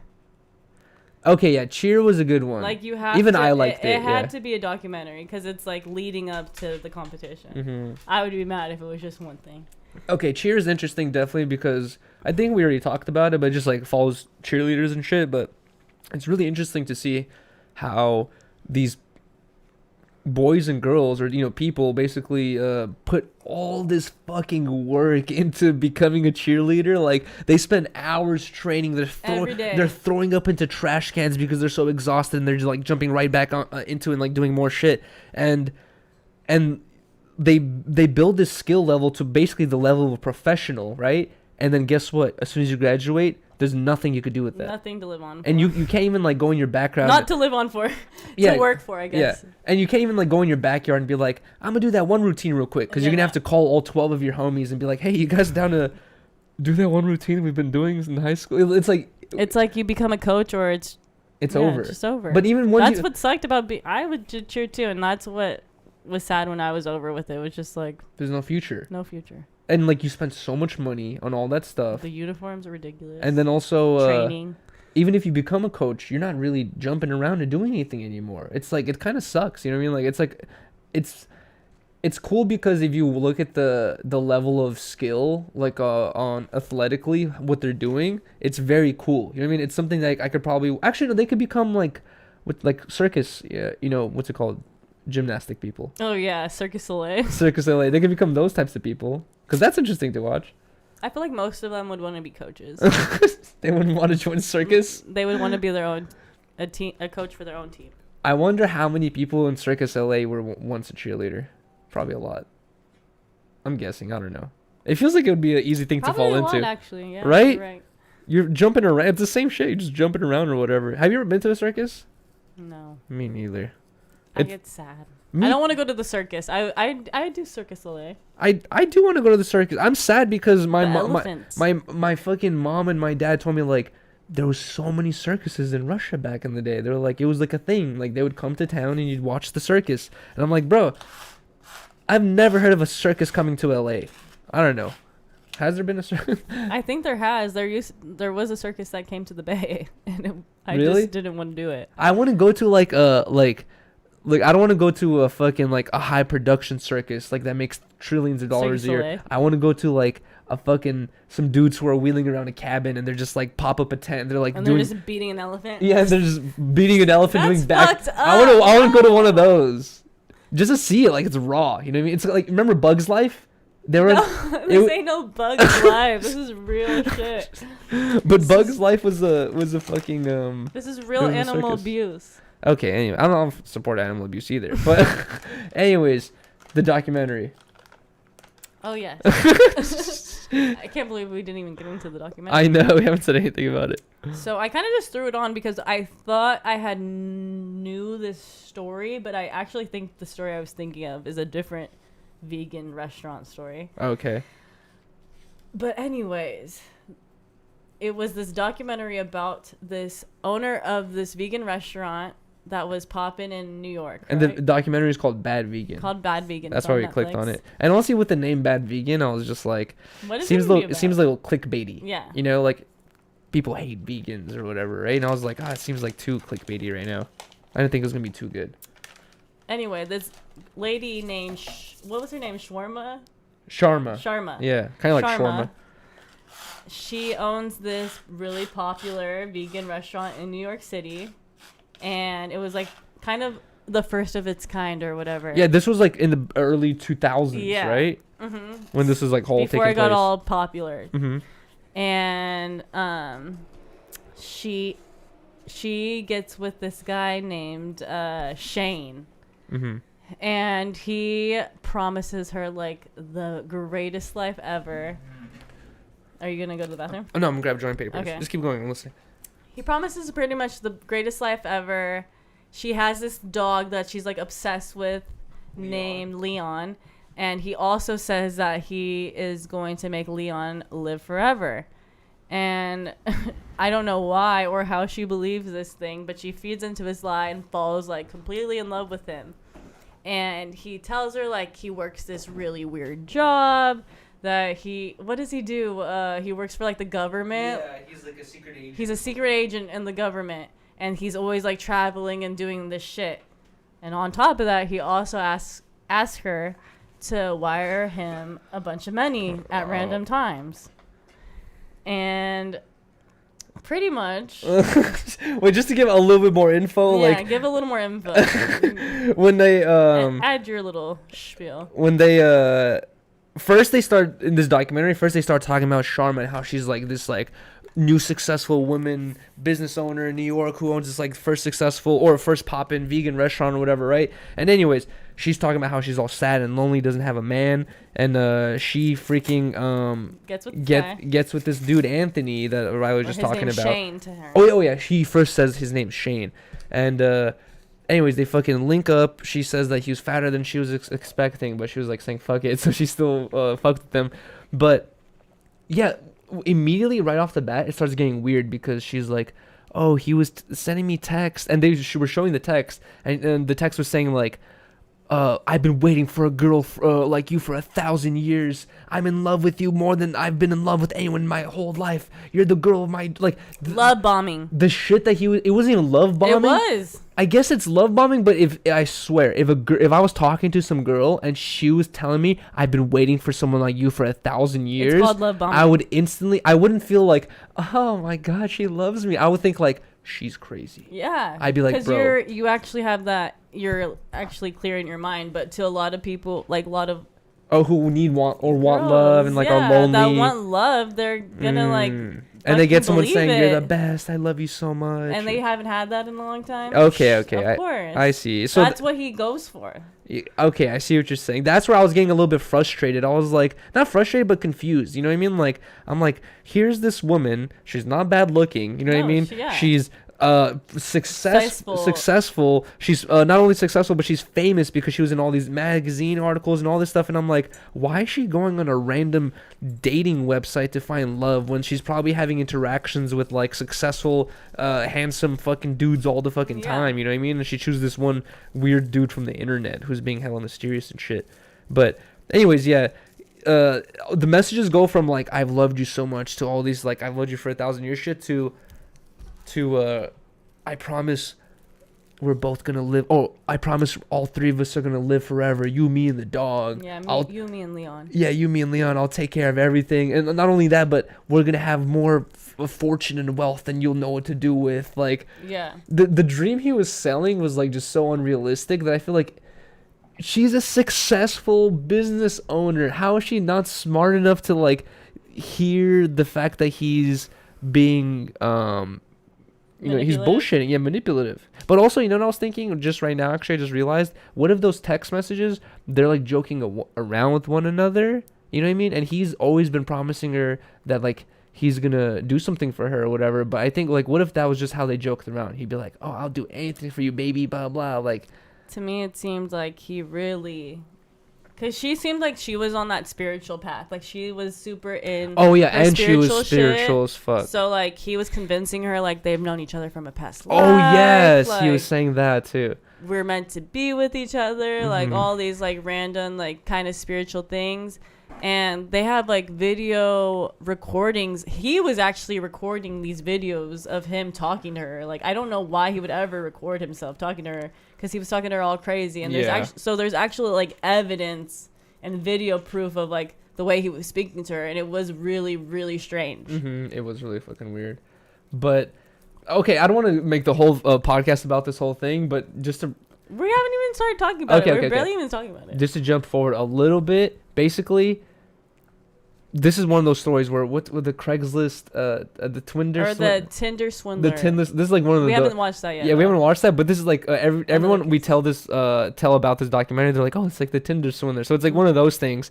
Anyways, this dude goes from finessing this girl, telling her he loves her, blah blah, this and that. She says that one day he hits her with a message saying like, hey. It was something very innocent and believable where he was like, hey, my car broke down, like serious emergency, but also anyways, he's like, serious emergency, I need like $400. It was very small. Starts off with it yeah like that. But also what's suspicious is when they first started dating in the documentary, they say how he was flexing Rolexes, he was flexing his Bentley, he was friends with Alec Baldwin. Immediately, if someone I know has Rolexes and a Bentley is asking me to borrow $400, I'm a huge red flag. It's like, either you're extremely responsible with your money to this point where you bought all these expensive items and you're $400 short on something like that. That's crazy to me. Or you've been lying this whole time. You know what I mean? It's those two options. It's like that's a huge red flag that a person who owns a Bentley is fucking asking you for $400. No. Get out of here. Maybe if they're asking me for $50,000, that'd be believable. I'd be like, oh man, okay, something's wrong with the business. You know what I mean? Like, that's more believable than 400. That's so petty, you know? Exactly. Yeah. So she sends him the money, and he keeps going on these trips for work. That's what's even weirder is he would be like she said he would be leaving for all the time for long periods of times, like. And he would just be asking for like large sums of money, and she would be sending it to him. And she was running this vegan restaurant, so it got so bad to the point where she couldn't pay her employees anymore. That was way down the line. I was gonna say it goes from from him asking $400. I was just saying, like, pretty much she sends him a lot of money, like, just to give a you can watch the whole thing, but like. Give a short it snowballs from like 400 to hundreds of thousands to 1,000 to 4,000 to 5,000 to 10,000. And as Riley and I are watching this, and they're showing the receipts to these fucking invoices or MoneyGrams or whatever it is, I'm like, my jaw's dropping. We're like, what? And I'm like looking at Riley. I'm like, bruh. I'm like, okay. We're tripping that she's sending him $500. Speaking from the eyes of a single man when I was single, right? Who was not only single, but I was like love hungry. I wanted, to meet a girl or something like that, right? The idea of meeting a successful business owner woman who's giving me $15,000 when I ask her for it seems like a dream. You know what I mean? Yeah. Like, that seems like unimaginable. Right. And this fool is like apparently unemployed. I don't think he has a job. He finds this woman and he's asking her for more and more money, like every week, damn near, and she just keeps fucking sending it to. I'm like, how does this even exist? Like, I almost feel like they're leaving out information because it doesn't make sense that much. It's like weird.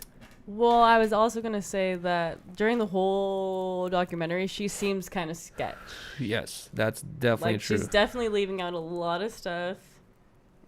And, yeah, I don't know. I don't think we're getting the full story because she's involved with the documentary. Exactly. But, guys, just to say... It painted her in a really good light. One of the biggest wires she sends him was like $180,000. And what's even crazier is between all these like scenes of her sending him money, there's phone calls they have recorded. I don't know who recorded these phone calls, but they have phone calls where she's just like, I've already sent you 300,000 and you promised you'd make me a millionaire and I'm not a millionaire. And you say you love me, but you just keep asking me for wires. And he's like, shut up. Listen to me now. Send me another wire tomorrow for 50,000. I want 50,000 tomorrow. And like, that's the end of the phone call. And you expect with the tone of the conversation, you'd expect it to be like, she's not sending him any more money. No, she sends him the 50,000. I'm like, bro, it's so crazy. What's even crazier to me is like, as a person who's like still damn near, I don't know. Okay. Basically I've always been around the bracket of like minimum wage, which is like 25,000-30,000 a year, right? Mm-hmm. And the idea of someone sending you $50,000 and within a week you need more. It's like, bro, you could live a whole year off that, dude. How the fuck are you going through 50,000, dude? If he played his cards right, she could have taken care of him his whole life. Well, I think we all know why he's going through that money so fast. Okay, yeah. So do we leak it? Do we spoil it or no? No? But pretty much that just kind of sums up. Can I say one thing? This is a little bit of a spoiler, though, is the whole documentary or all the episodes of the documentary, it's you get this vibe that she's like sick of him and she's like calling him out like this guy manipulated me and like made me fall in love and you get so sympathetic for her. You're like, oh my God, like here's this lonely woman who thinks she found love and he's just finessing her and, stealing money from her and all this stuff or whatever and lying to her. And you feel so sympathetic for her. At the end of everything that you find out exactly what's been going on with the money, like you find out more drama that they did that you didn't even know about. It's so crazy. At the end, they throw in, like right before the credits go in, they throw in this last phone call where she calls him After everything's done and said, Bruh. she calls them and they're like, like, it's funny how you could still make me laugh, right? And I'm like, bro, how did you just spend 6 hours of our lives talking shit on this fool, and then you have a phone call where you're flirting with him? I'm like, dude, women, or some women. That's exactly how I felt after the Bachelor finale, dude.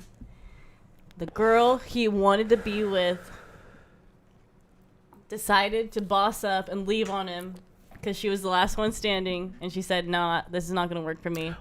Wait, I'm confused. Okay, so from the Bachelorette, the dude had like 3 girls. He was trying to fuck all of them. 2 of them he let them smash, and one of them was like, "Oh, you smashed the other 2? No." Bye. And then she was like, "Peace," right? And then apparently she left, and then you said she came back. Is that Yeah. the one he chose at the end? Yes. Okay. So exactly.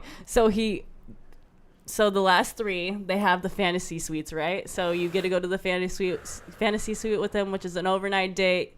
No cameras on you. You could talk about whatever you want. You could fuck if you want. Usually you fuck.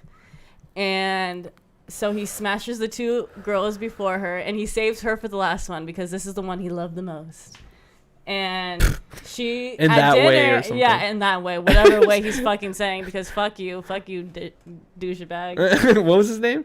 Clayton. Anywho, Who'sville. Oops. At their dinner, she's pretty much saying, like, if you had sex with the 2 girls, like, I don't want any part of this. He tells her he did. She's like, deuces. He tells the 2 girls, like, I fucked both of you. Susie left. I'm in love with her too. The 2 girls stay. He decides, after he makes these 2 girls stay, he wants the girl that left. The whole time. Which honestly, okay, there's many metaphors and like societal things that can be pointed out in what's going on in that one episode, which is why I feel like Bachelorette or Bachelor is so interesting, right? You're right. Number one, it shows that It's a social experiment. People say this all the time. If you're a girl and you like Joey and you notice Joey's fucking all these girls, right? And Joey wants to hang out with you, guess how you make Joey your boyfriend? Don't fuck him. Don't fuck him. That's all you got. All you gotta do is don't fuck him, and then he's gonna be like, "Fuck, man! All these other girls let me smash. She must be special since she didn't let me smash." And then that next thing you know what I mean, like or whatever. That's your girlfriend or that's your boyfriend or whatever. Anyways, that's it. Just proves it right there, right? What's funny about the Bachelorette is they choose these guys that, okay, so there's this fucking thing that like, Barbie got called out a long time ago for portraying this like image of a girl that's unrealistic. You know, all girls aren't skinny and have blonde hair and like blue eyes and like all this shit, right? And people always focused on that for girls, like of this body image thing of like what companies portray versus how girls feel, right? I feel like, it gets called out a little bit sometimes about on the other end for guys. And I feel like The Bachelor is such a good example of that, where like they choose these dudes who are just unrealistic. They have all porcelain teeth and they're just like smiling like this all the time. And they're just like, yeah, No yeah. personality. It's like the weirdest personality, the fucking robot type dude. And like, It's the players that make the game. I guess, yes, they, fucking can be considered handsome in the eyes of, like, if you're looking at a fucking Barbie doll. Like, this is what handsome means, right? So that's the type of person you get. But you'd expect, like, when you get such a nice-looking person, handsome-looking person, that they have, like, a clean morals and a clean slate and they're a good person, right? Or whatever. And they're chill. And you think, like, oh, it's a good guy. This is a good guy looking for a good girl. That's the purpose of the show. No, this dude is like so fucking delusional that he has 3 last contestants and he like wants to fuck all of them, right? And marry one of them. He wants to fuck all of them and marry one of them. Number one, if I was on the other end, if I was one of the 3 contestants and you were like the Bachelorette and I found out that you were fucking all of us, I'd be like, deuces, bye. You want to fuck all of us? Like, I'm out. You know what I mean? And Like, if I'm the one that you want at the end, why did you have to fuck on them all? yeah, exactly. That's what I would think, and that's exactly what she thought. And anyways, it's just weird, right? So anyways, one of the girls is like finds out that he already fucked 2 of them, and he's just like, basically, lack for better words, he's like, I fucked you both. no, he's like, well, you're not gonna let me smash either. Yeah. And she's like, no, yeah. You already smashed the other 2. And he's just like, I love you. And she's like, the fact that you're telling me I love you means that you probably said I love you to the other 2. And she's like, did you? He's like, yeah, I did, but I love you in a different way. I love you in a I love you the most. I love you in the most, and also in a different way where I love every single one of you differently, and I like to experience this physical relationship. And it's so funny because he's like smart enough to articulate his words in a way where it seems he's manipulative, He's bro. manipulative Where as fuck. he's smart enough to articulate his words into basically saying, I want to fuck. You gonna let me fuck or nah? With In a his way where it fake-ass sounds teeth. like, I love you. Do you love me? If you love me, you'd fuck me. You know what I mean? Like, that's basically what he's saying the whole time. And I was watching this shit just like fucking slapping We were my like, forehead. what? I'm like, bro, how are you watching this? I'm like, baby. That's why you have to watch it, because it's Bruh. just like, it's such a crazy. Every season, it's like, I'm telling you, it's literally a social experiment for all the groups that go into it, because it's just fucking insane. And like the producers are fucking with you the whole time too. They're telling you like, Clayton would love if you do this right now. But you know what's really sad is, I have to say, from the 2-3 seasons of barely a couple episodes I've seen, every single contestant is fake as fuck. Yeah. There's no real people on there at No. all. It's just like They all wanna be famous. they all just want to be famous. And I'm wondering, like, is there a YouTube video of like the realest people on Bachelorette, like people who really saw the Yes. lines and they were like, oh, you're kissing me and 16 other people? I will tell Deuces, you. I'm out. You know what I mean? Like, it's like that alone is weird to me. Like, I always have this, like, we sometimes will have this argument where I'm like, I can't believe you watch this. Like, this is weird to me No. that you think that it's okay. They don't think it's okay, but it's weird to me that this dude or girl, like if it's Bachelorette, this girl has 16 dudes that she wants to become her husband. She makes out with all of them, fucks 2 or 3 of them, and then marries one of them within a month. And you're like, that's not a respectable marryable woman. That's like a club chick that gets fucked up and fucks every dude at the club. You know what I mean? Like, I would not want to marry her. Well, I think if you're on the show though, and you're going into the show knowing that this is gonna happen. This is what the show is. You can't go any way about it. So if you're signing up for the show, you know what you're signing up for. So if you're down for that, then you're down for that type of girl. It's fake people But going that's on not there. that's not your type. So Yeah, it's just weird. But what was I gonna fucking say? God damn it! Oh yeah. So after he tells these 2 last girls, after that girl leaves, the one that he loved the most, he tells these girls that he loves both of them and he fucked both of them and he wants them both to stay, and they stay. The next day he decides, no, I actually love Susie, and he breaks up with both of the girls right in front of each other. It's so fucked It's up so because you fucked up. know the producer was like, we can't have them leave. We have to have you break up in front of them on camera. Why aren't you have to have them stay? Tell them you love them, It bro. was bad. Tell them you love them like no other. Tell them your mom loves them and your mom sees you guys being together. They have to stay. Like, I could see them saying some crazy shit like, we have to get this on camera, bro. You can't just have them leave like the other one. Dude. Yeah, gotta break up with them. He decides to fucking choose Susie, brings her back, tells her like he's in love with her, and he was like, I'm this serious, and brings out the ring and like was like, I'm this serious about you type of thing.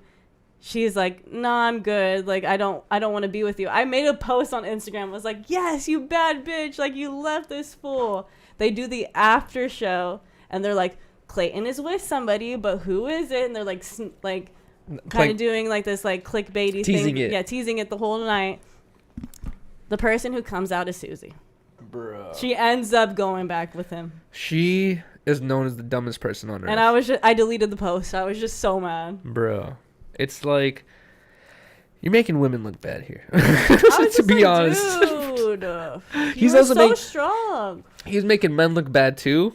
And like that typical fucking horny dude who, like, just wants to fuck basically. Like, he's not gonna love Susie. He's gonna fuck her a couple times and then be like, oh man, our feelings changed and people grow apart and yeah. Basically, he's kind of the biggest simp of them all, where he's ready to marry just to smash. Now there's allegations that he's already cheated on her.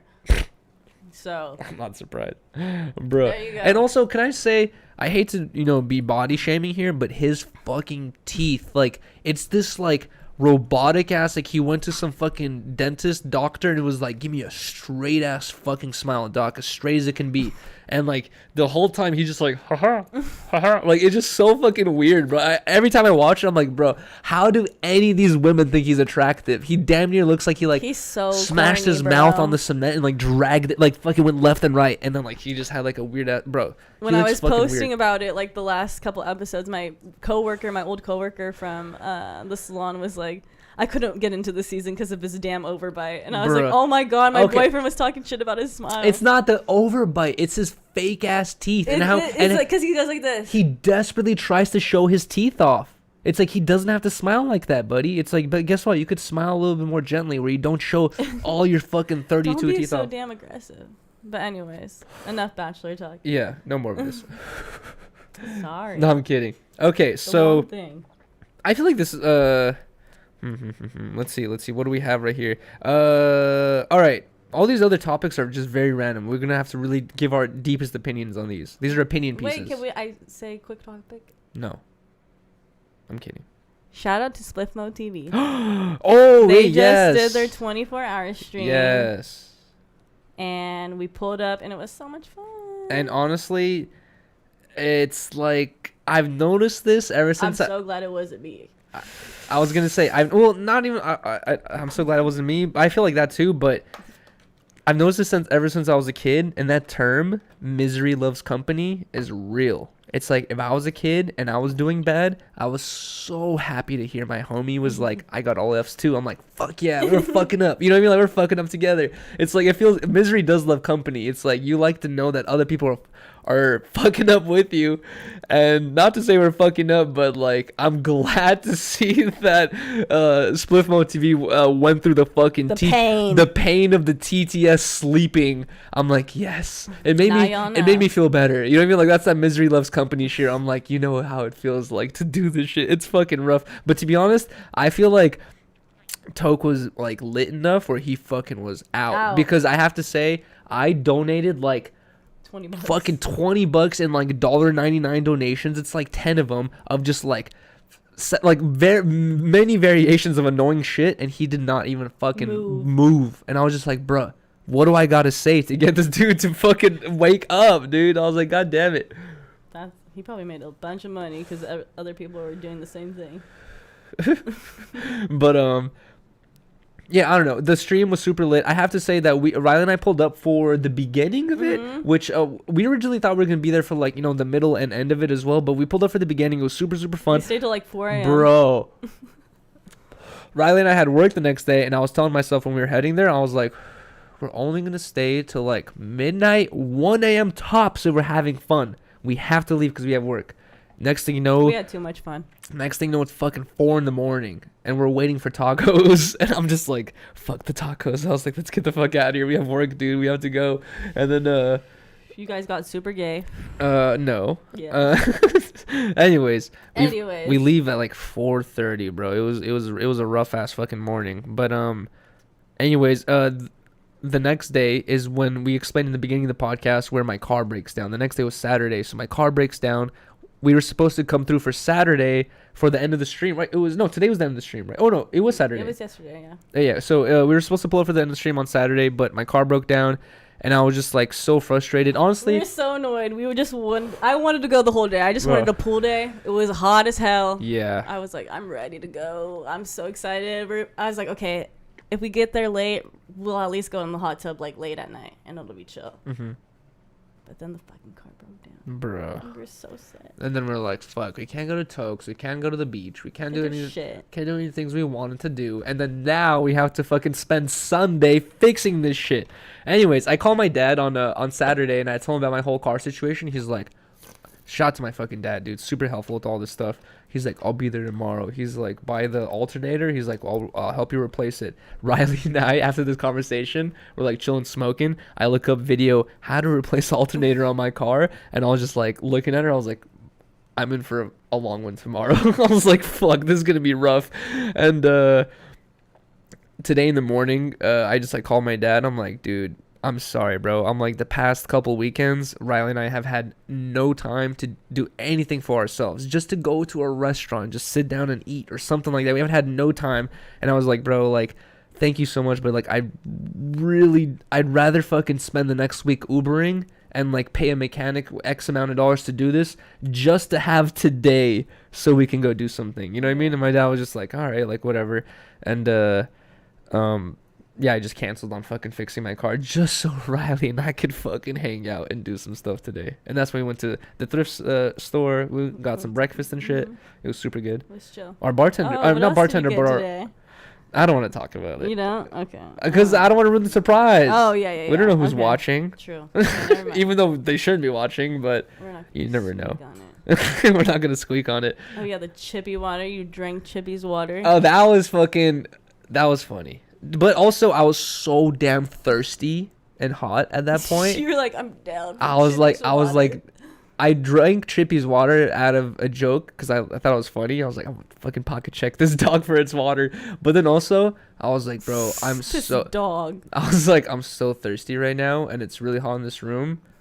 I'm drinking that water because that was the first water I seen. I was like, I'm taking a gulp because I got cotton mouth right now.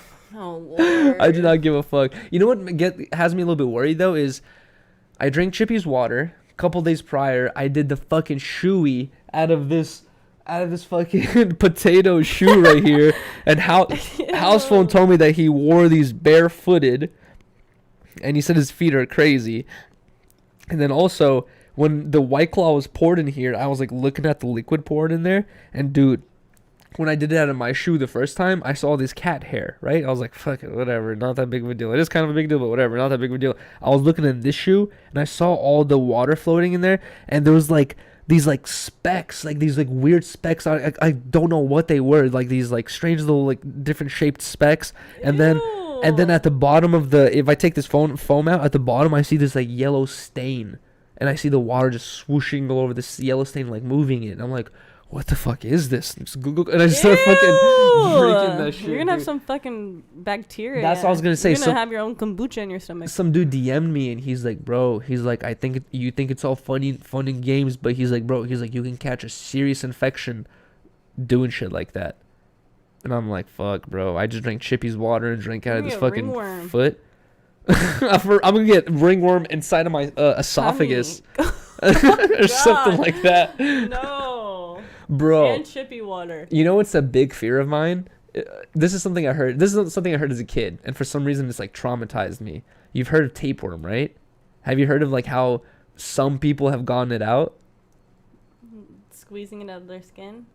No, tapeworm is the thing that lives inside of your intestines. What? You like a lot of people. Some people will purposely get tapeworms if they want to stay skinny, like models. Like it's a way where if I eat like 3-4 burgers, the tapeworm fucking eats all the nutrients from the burger and gets longer inside of me, and I get none of the nutrients. I just like poop out the waste, but I get none of the nutrients. The tapeworm absorbs all the nutrients, right, and just gets longer. And they can get like as long as this room, if not longer. They get long as fuck, right? Inside your intestines, which your intestines are also super long, so that's why they have so much space to grow. But anyways, there's stories of people who were pooping, and as they're pooping, they like feel this thing hanging off, and they're like, oh, they think it's a poop, right? They're trying to like get it to hang off. Oh, no. They look out, they realize it's the tapeworm. Some people have the courage to grab it and just fucking swoop it out, yank it out. And guess what? If you look up fucking longest tapeworm, there's tapeworms that are fucking like football field long, like tapeworms. You know what I mean? They're long as fuck. No. And imagine just pulling out a fucking football field like strand out of your asshole. You're just like, you're just yanking it out. And I've always thought like that's the biggest fear of mine. I'm just like having to yank a tapeworm out of my asshole. Wouldn't that be? That would be the worst. To be honest, bro, I wouldn't be able to go to work the next day. I don't want to think about that. I don't like the idea of doing it, but I'd literally have to go see a psychiatrist. Yeah, same. I'd be like, bruh, my skin's crawling. I'd be like, doc, I'm not sure if you ever heard of this or not, and I'd really appreciate if you didn't tell no one this, but just yesterday I had to. This is enough. This is enough. Okay, we get it. You had to yank it out. And it could be up to a football field. Probably longer. I don't know. It's super terrible. Anyways, what do you think about this? This has gone in the news recently. It's a random topic. We usually don't talk about shit like this, but a teacher has gone in the news recently because they're like I think, what is 12 years old? What class is that? Like middle school? No, that's like that's like 7th grade. Really? That's like 7th grade. Okay, so like 7th grade, middle school, a bunch of class of 12-year-old kids. This teacher is like a science teacher and is doing all these experiments. And when I was in elementary school and middle school, like I had a couple science classes. I saw a couple like cool experiments where they would like make foam bubble or something like that. You know, like weird shit happen where you're like, wow, how does that happen? Anyways, I've always seen crazy experiments where they seem a little bit dangerous, but they're cool. Anyways, this fucking teacher was doing this experiment on their whole class. I forgot it was a dude or a girl or whatever, but anyways, this teacher was doing this thing where if you take hand sanitizer, rub it all over your hands, take a lighter, light your hand, it just goes like, and it just kind of like lights away the little vapors of alcohol, and then that's it. It's super safe to do. It's like anyone can do it, and like nothing happens to your hand. Yeah. Literally, it's like you'd have to kind of, you know, be an idiot or a little kid to fucking really fuck up or make it hurt. Anyways, this teacher's doing this experiment on this whole class. Everyone's like, wow, that's so cool. This one little 12-year-old kid comes across. The teacher does the experiment to him. He freaks out, doesn't know what to do, ends up getting like a 2nd or 3rd degree burn. And the teacher got fired. And a lot of people are upset with the teacher or whatever. What do you think? Do you think that, like, okay, so, yeah, what do you think? Is the teacher tripping for setting his class or his children's kids or his kids' fucking hands on fire? I think so. I don't think that's an approved experiment at the school. Well, I'm using the bathroom for obvious reasons. So yeah, I definitely think he's tripping, dude. But there's a lot of other science teachers saying that like we all do crazy experiments. That's the one kid who just was an idiot, basically. Okay, when I was in 7th grade, we like dissected a rat, and that was like the craziest thing we did. And on top of that, our rat was pregnant, so we actually saw all the fucking sacks of baby rats inside of the fucking rat. But we never had to do anything dangerous, I don't think. It was mostly like earth science. I don't even know why we had to dissect a rat in the first place, to be honest. Jeez. But dude, yeah, no, I wouldn't even want to fuck around with trying to light my skin on fire. That just seems scary as fuck. I don't care if it's just hand sanitizer. You never know. I don't want to chance that. Sorry guys, Yuri's coming back.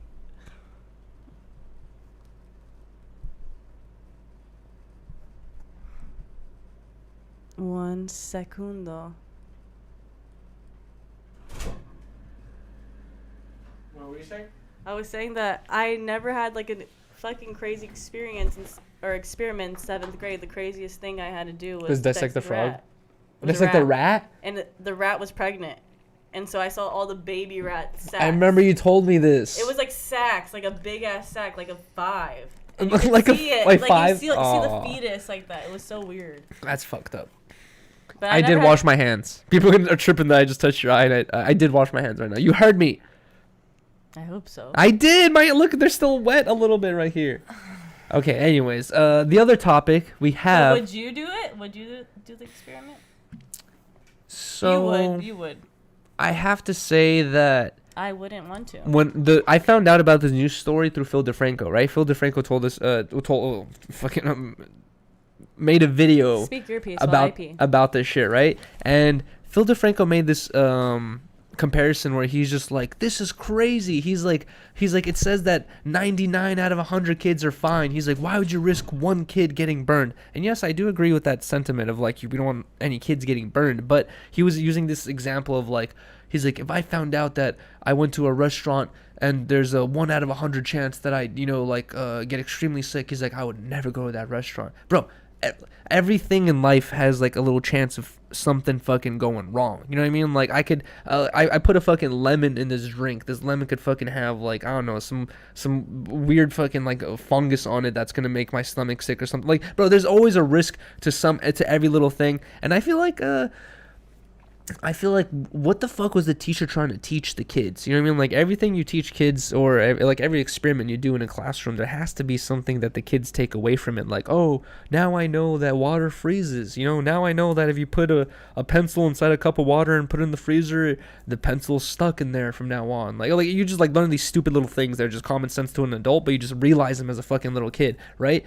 What the fuck do you learn from that? That's the only thing. I'm not exactly mad about the idea of running an experiment like that if the kid is willing, you know, like brave enough. Fuck it. I don't think it's that big of a deal. I don't think it's that risky, to be honest.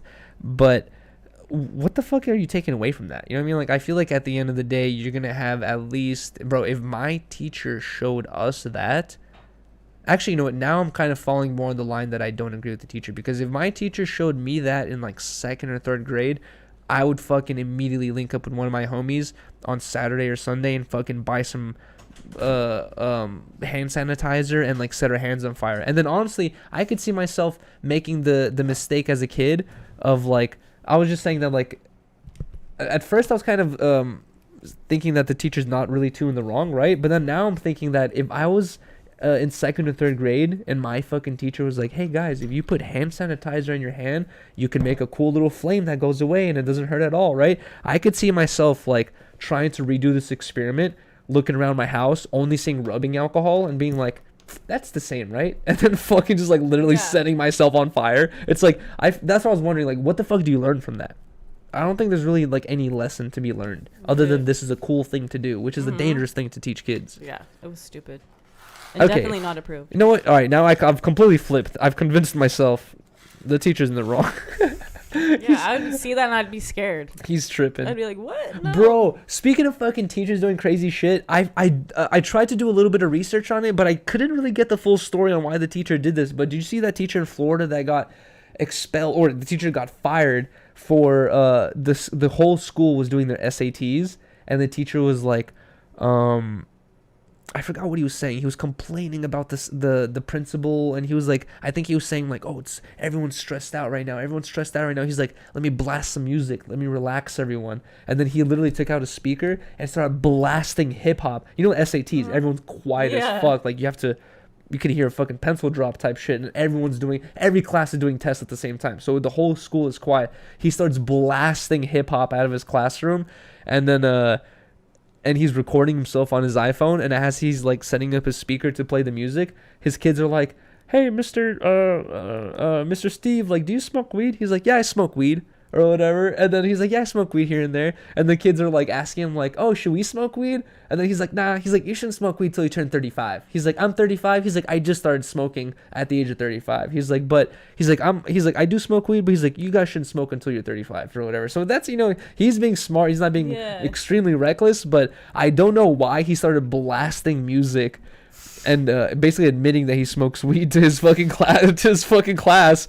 He's like, I'm trying to give my students a little breaky right here. But dude, what's crazy is the principal or some security guard like walks into his class like, turn it down. Like, you can't even hear him talk. You could just see him screaming, but you can't even hear him talk. That's how loud the music is. He's like, turn it down. And the teacher's like, nah, I'm not turning it down or whatever. He's like, fuck you, basically. I'm like, why the fuck did he do this, bro? He's dope. Right? Yeah. He got fired though. Oh.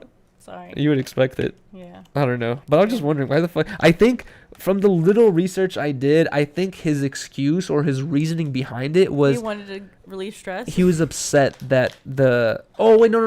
What was going on was something traumatic had happened where all the kids were apparently stressed out the month or two before from something happening in the community or in the school. And then he's like, they didn't even give us a break from that traumatic event. He's like, now we got the SATs a month later. He's like, this is some bullshit. He's like, everyone's stressed out, still recuperating from that thing that just happened. He's like, now they want us to take a test. And I think he was upset about that. And he started blasting music. Yeah. Which is kind of gangster. Bro, I had no cool teachers like that, bro. All my teachers were like whack as fuck, bro. They were ready to fucking get you in trouble for any random bullshit.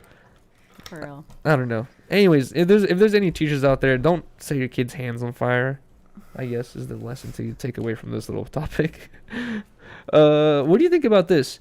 Okay. Will Smith was banned from the Oscars for 10 years, but he was banned only from attending. He can still win Oscars. He can still apply to get an Oscar and all that stuff. He's banned from attending the actual ceremony or whatever, right? So, you know, that's not that big of a deal. I guess it kind of sucks. He misses one party a year as a celebrity.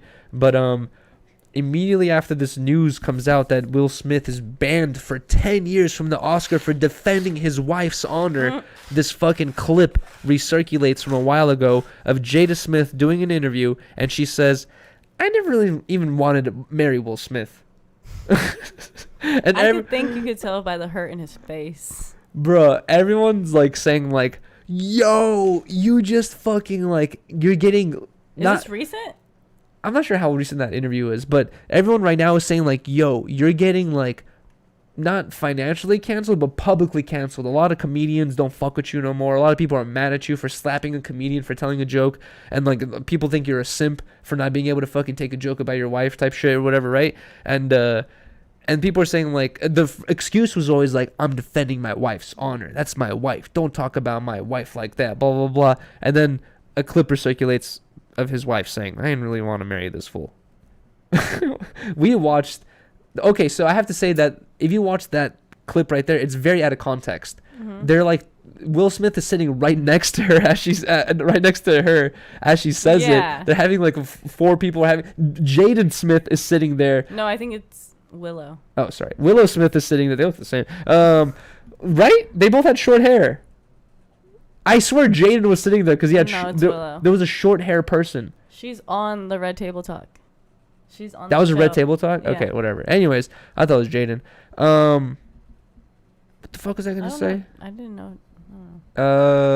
Oh yeah. Anyways, people are saying like your wife never even really fucked with you. You know, to begin with. Oh yeah. Anyways, if you watch the whole thing, she doesn't really say like, oh, I never really wanted to marry him to begin with. She's kind of like trying to explain something else and gives that as a metaphor. She's like, oh, we're married and happily married now, and I love him now, but we never really even wanted to get together in the first place. And she kind of wanted to tell it as a funny story almost. You know what I mean? Almost kind of like a lovey-dovey, like, we're a perfect relationship now, but we didn't really want to get together in the beginning, and now we're so perfect. Like, who would have known type shit.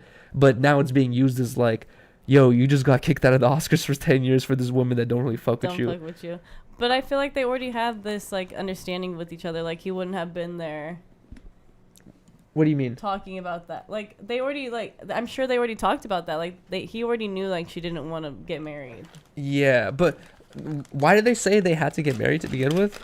They felt bad for the grandma, I guess. Whose?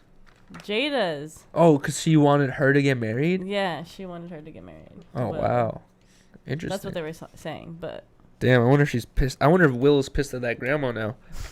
He's like, fucking, you ruined my life. Damn it. No, I don't know. They have an interesting relationship. Bro, it's beyond interesting. It's insane. It's like, are they... And honestly, you get this question a lot with celebrity relationships. Like, it falls into question of like, do they love each other or not? And I have that same thing with Jay-Z and Beyonce?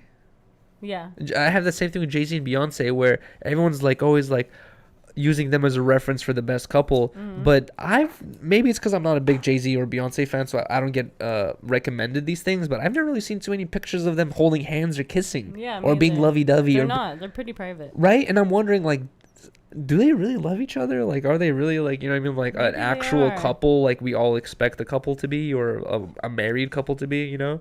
Who knows? And but who knows? Why but I don't also even like care about that shit. Like, I haven't even been like looking into this whole Will Smith thing because it's just like, I don't care. Like their shit is just so ridiculous to me where it's just like, I don't care. Like, it's beyond ridiculous. Yeah, I just don't resonate where it's like, I don't. It's so funny. It's just too much. I don't care. Like, I really just don't care. It's funny because like when Jaden Smith was like first starting to pop up in the news a lot for being like this extremely woke and not woke but like politically active celebrity kid, whatever. Like, I forgot what year this I was finding out about all this shit, but when I was finding out about, you know, Jaden Smith, I never knew too much about the Will Smith family, right? I only found out about Jaden Smith wants to open up a restaurant that only serves free food to homeless people, like, you know, like just weird fucking like extremely optimistic ideas that probably logistically will not work. And he was just like trying to promote all of these, and I always had this like crazy feeling about Jaden, like, oh, they got a crazy kid, right? Now I'm like learning more about the family. I'm like, bro, that whole family is insane, dude. Like, what the fuck? Will Smith seems like such a down-to-earth normal guy. I would never expect him to settle for such a weird relationship, you know? I don't know, dude. You think he did? You said they're both into Scientology. Oh, I know. And every Scientologist is a fucking weirdo, to be honest. Don't say that out loud. I'm sorry. I'm sorry. They're gonna sacrifice. Okay, I haven't met any. I've only met one Scientologist. It was this girl that I went to school with in high school, and she was extremely weird. And then, like, that's before I even knew anything about Scientology. She went to school with you? Yeah, dude. Which is crazy for... Bro, which is crazy for a Scientology kid, because the more I learn about Scientology, like, the more I realize, like, how insane their fucking group is, and, like, how they keep together everyone, like, together, like, or whatever. They don't want people exposed to other people, like, normal people. And, now I'm surprised. I'm like, damn, like, I really went to school with the Scientology kid, but she was weird, dude, and fucking... Yeah, I'm not surprised. Scientology people are just fucking strange. And even that was the thing that I think Adam brought up on the No Jumper show, which is that's a thing in Scientology, which is before this whole Will Chris Rock thing unfolded.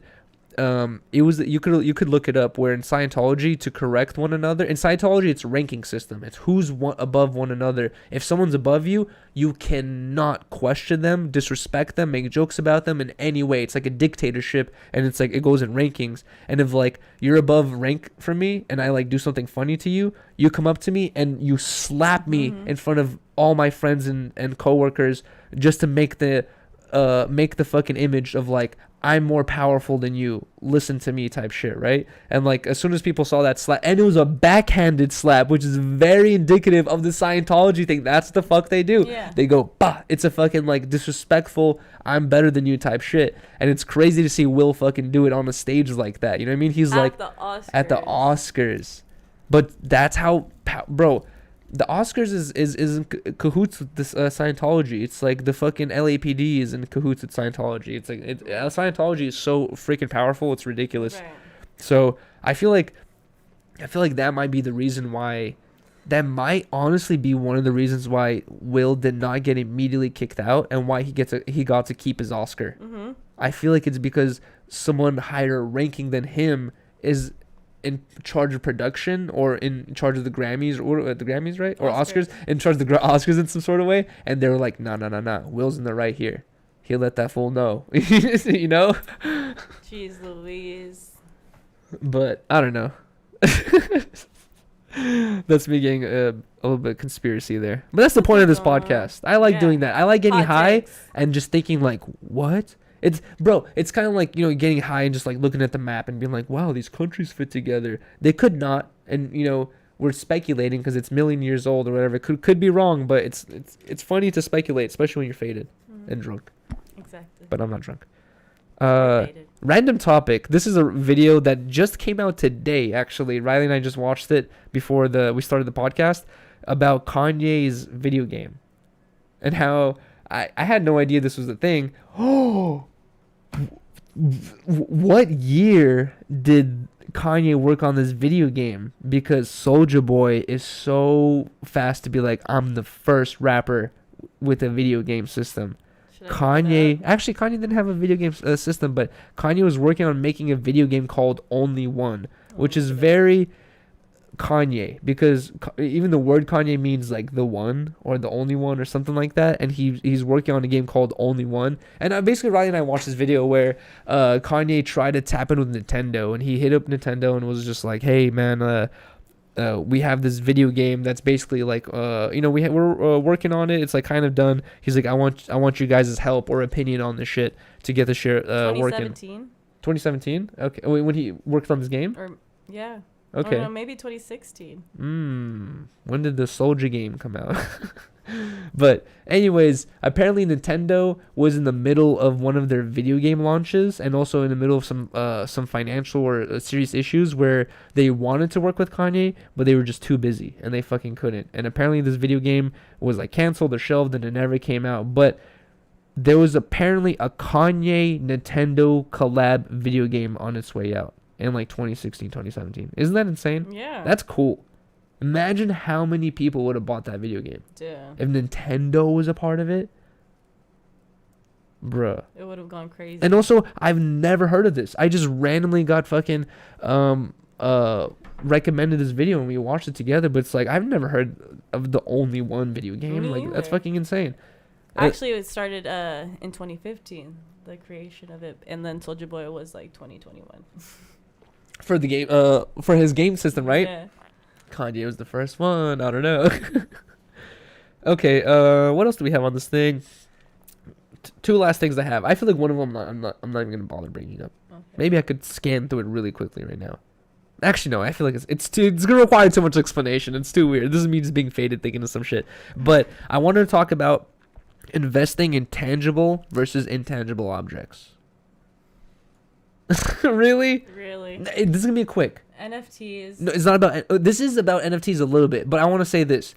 Right now, you always have to, or at least me personally, I always look at the world around me, like what's getting advertised to me, like on billboards, on streets. What are people talking about? What's on my iPhone? What's getting recommended to me as a person in my surroundings, right? And I always question shit. Why am I getting recommended these things? Why do people talk about this? I mean, like I always kind of like I've always been like this type of person, right? And right now, more than ever, everyone is promoting the idea of investing into intangible items such as cryptocurrency, NFTs, freaking like just anything cryptocurrency or NFT related. There's like so many divisions or variations of it that like people are promoting every fucking single part of these, right? The metaverse, all this stuff, and everyone wants you to invest into more like that space stuff, but that means that more of your money is going to be invested into like untangible items, right? And this is where I go back into conspiracy theory, where it's a thing where people say that the government wants the people to have no value. You know what I mean? Like the 2008 housing crisis. There's a whole we should watch this. I watched this a long time ago. I called you bro, but I watched this a long time ago. But we should watch this together about the 2008 housing crisis. How like the collapse of the economy and how basically the government tricked a bunch of poor people who live in low income areas out of their houses. The government looked at the country. They're like, we already sucked all the money out of the world. What's the last thing that people have to their names? They're like, property. Everyone still got property. And basically the government like did this thing where it led to that financial crisis and they stole everyone's houses. It's a huge I can't even explain that shit. But anyways, I feel like a similar thing is happening right now where everyone's telling you to invest into these untangible items where everyone's money is going to be in fucking who knowsville, right? And there's going to be only a small amount of group of people investing into gold, silver, actual tangible items that hold wealth, over fucking history. And there's going to be less and less of those people. And I feel like you're literally yawning at this conversation, but I just wanted to tell the people, bro, if you're ready or willing to invest into crypto or NFTs, also invest equal amount of money, if not more, into tangible items such as like fucking things that gain value. I don't know, a trending topic right now, Pokemon cards, you know what I mean? Gold bullion, silver fucking coins, you know what I mean? Like stuff like that. Like I'd recommend to buy shit like that because I find it suspicious that everyone wants you to invest your money into shit that's not real anymore. You know what I mean? Like the metaverse is going to be so big. These NFTs are going to be so big, like blah, blah. Next thing you know, you got everyone putting their money into this fucking hypothetical space where no one really got any fucking actual value to their real life self. You know what I mean? Imagine you had 3 trillion in NFTs, but sitting in front of you is nothing. You're fucking broke. Exactly. In reality. I get bad vibes. That's what I'm saying. It's like, I'm not saying that all that shit's sus, but I'm saying that, bro, if you guys are willing to invest into the NFT, cryptocurrency, fucking electronic space, I would invest into physical items just as much. And that could be anything. Fucking pop figures, cars. Oh, God, please. But you know what I'm saying? It's like, it's weird to me. And it's like, I'm not saying that there's this one fucking group who's like paying all these people to shill NFTs. I think it's like, it's like, it really is like on some fucking higher level shit where they're like, we want everyone to fucking put their money into this one hypothetical spot and not actually have any. Everybody says that they can't access them. Like, that's always an issue. It's like really so difficult to access NFTs. Bro, huge shout out to Hesh and then to Pass, the clothing company. I forgot Charlie. Huge shout out to Charlie and Hesh. They hooked me up with an NFT. So, I got an NFT. I can't even find that shit, dude. Exactly. I can't even open it. You're gonna spend $100,000 on some shit and you can't even fucking. You're not gonna even remember your password. Riley saw me trying for an hour. Stupid. I was trying for an hour trying to find this thing, and I was like, I can't do it. I don't know what to do. I can't even access this shit, dude. No. Don't do it. Don't do it. But I feel like it's because, guess what? There's kids who are 16 years old right now. There's kids who are 12 years old right now who could probably hop on my computer, do that in 2 seconds. Be like, what are you, stupid? Click on this, and it's right there. It's like I'm old enough. I'm old, bro. It's like you're fucking tech savvy. You ain't no dinosaur. I'm old, but I'm old enough in the tech world where I don't even know what the fuck they're talking about no more. I'm like, what buttons? It's just bullshit. How do you find this thing? You just don't want to accept that it's bullshit. You want to jump on the bandwagon. I don't want to jump on the bandwagon. I'm just saying, like, I can't even find this shit, bro. I feel old. You should feel cheaped out. Guess what? I messaged Charlie. He's like, what you mean? It's right here. You just got to do this, this, this, this. I'm like, okay. You know what I mean? And guess what? He's much younger than me. It's like, this is the shit for the younger people. Yeah. We just don't know. Down. Our brains are too wrinkly. I'd rather buy a tangible item. Buy me some gold, baby. Anyways, how long have we been going? 2 hours. Let's go. Okay, we started a bit late, so that is why. But guys, after show, a little bit of an after show. We have dinner already. We have hibachi and all that stuff. So perfect. Yeah, so a little after show. Okay, yeah, a little bit of an after show. We're going to smoke the joint and chill. Guys, thank you. We're not ending the stream right now, by the way, but thank you guys so much for joining this episode of 10 Talks. If you guys haven't already, please, it helps us so much. Please drop a like, guys. It helps us grow our channel. It helps us get, recommended to other people and all that stuff. And it also helps you guys get recommended our videos. Even if you're subscribed to us, YouTube announced this recently, even if you're subscribed to us, if you guys aren't engaging or liking our content or any person's content that you're subscribed to, YouTube is slowly going to stop recommending shit to you, which doesn't make sense to me. It's very stupid. But also, just if you guys can, it's really easy and free. Please help us out and drop a like. Drop a comment. Whatever you want. Not in the chat section, but in the comment. But we have to end the stream in order for you guys. Ended. Yes. But say anything. Anything. What should we say this time? You choose. NFTs suck. No! Okay. Really? No, I don't want to be negative. Yeah, don't be negative. Jelly beans. All right, jelly beans. Easter season. All right, drop a fucking jelly beans in the comments once we end the stream if you guys can. We're not ending the stream right now, by the way.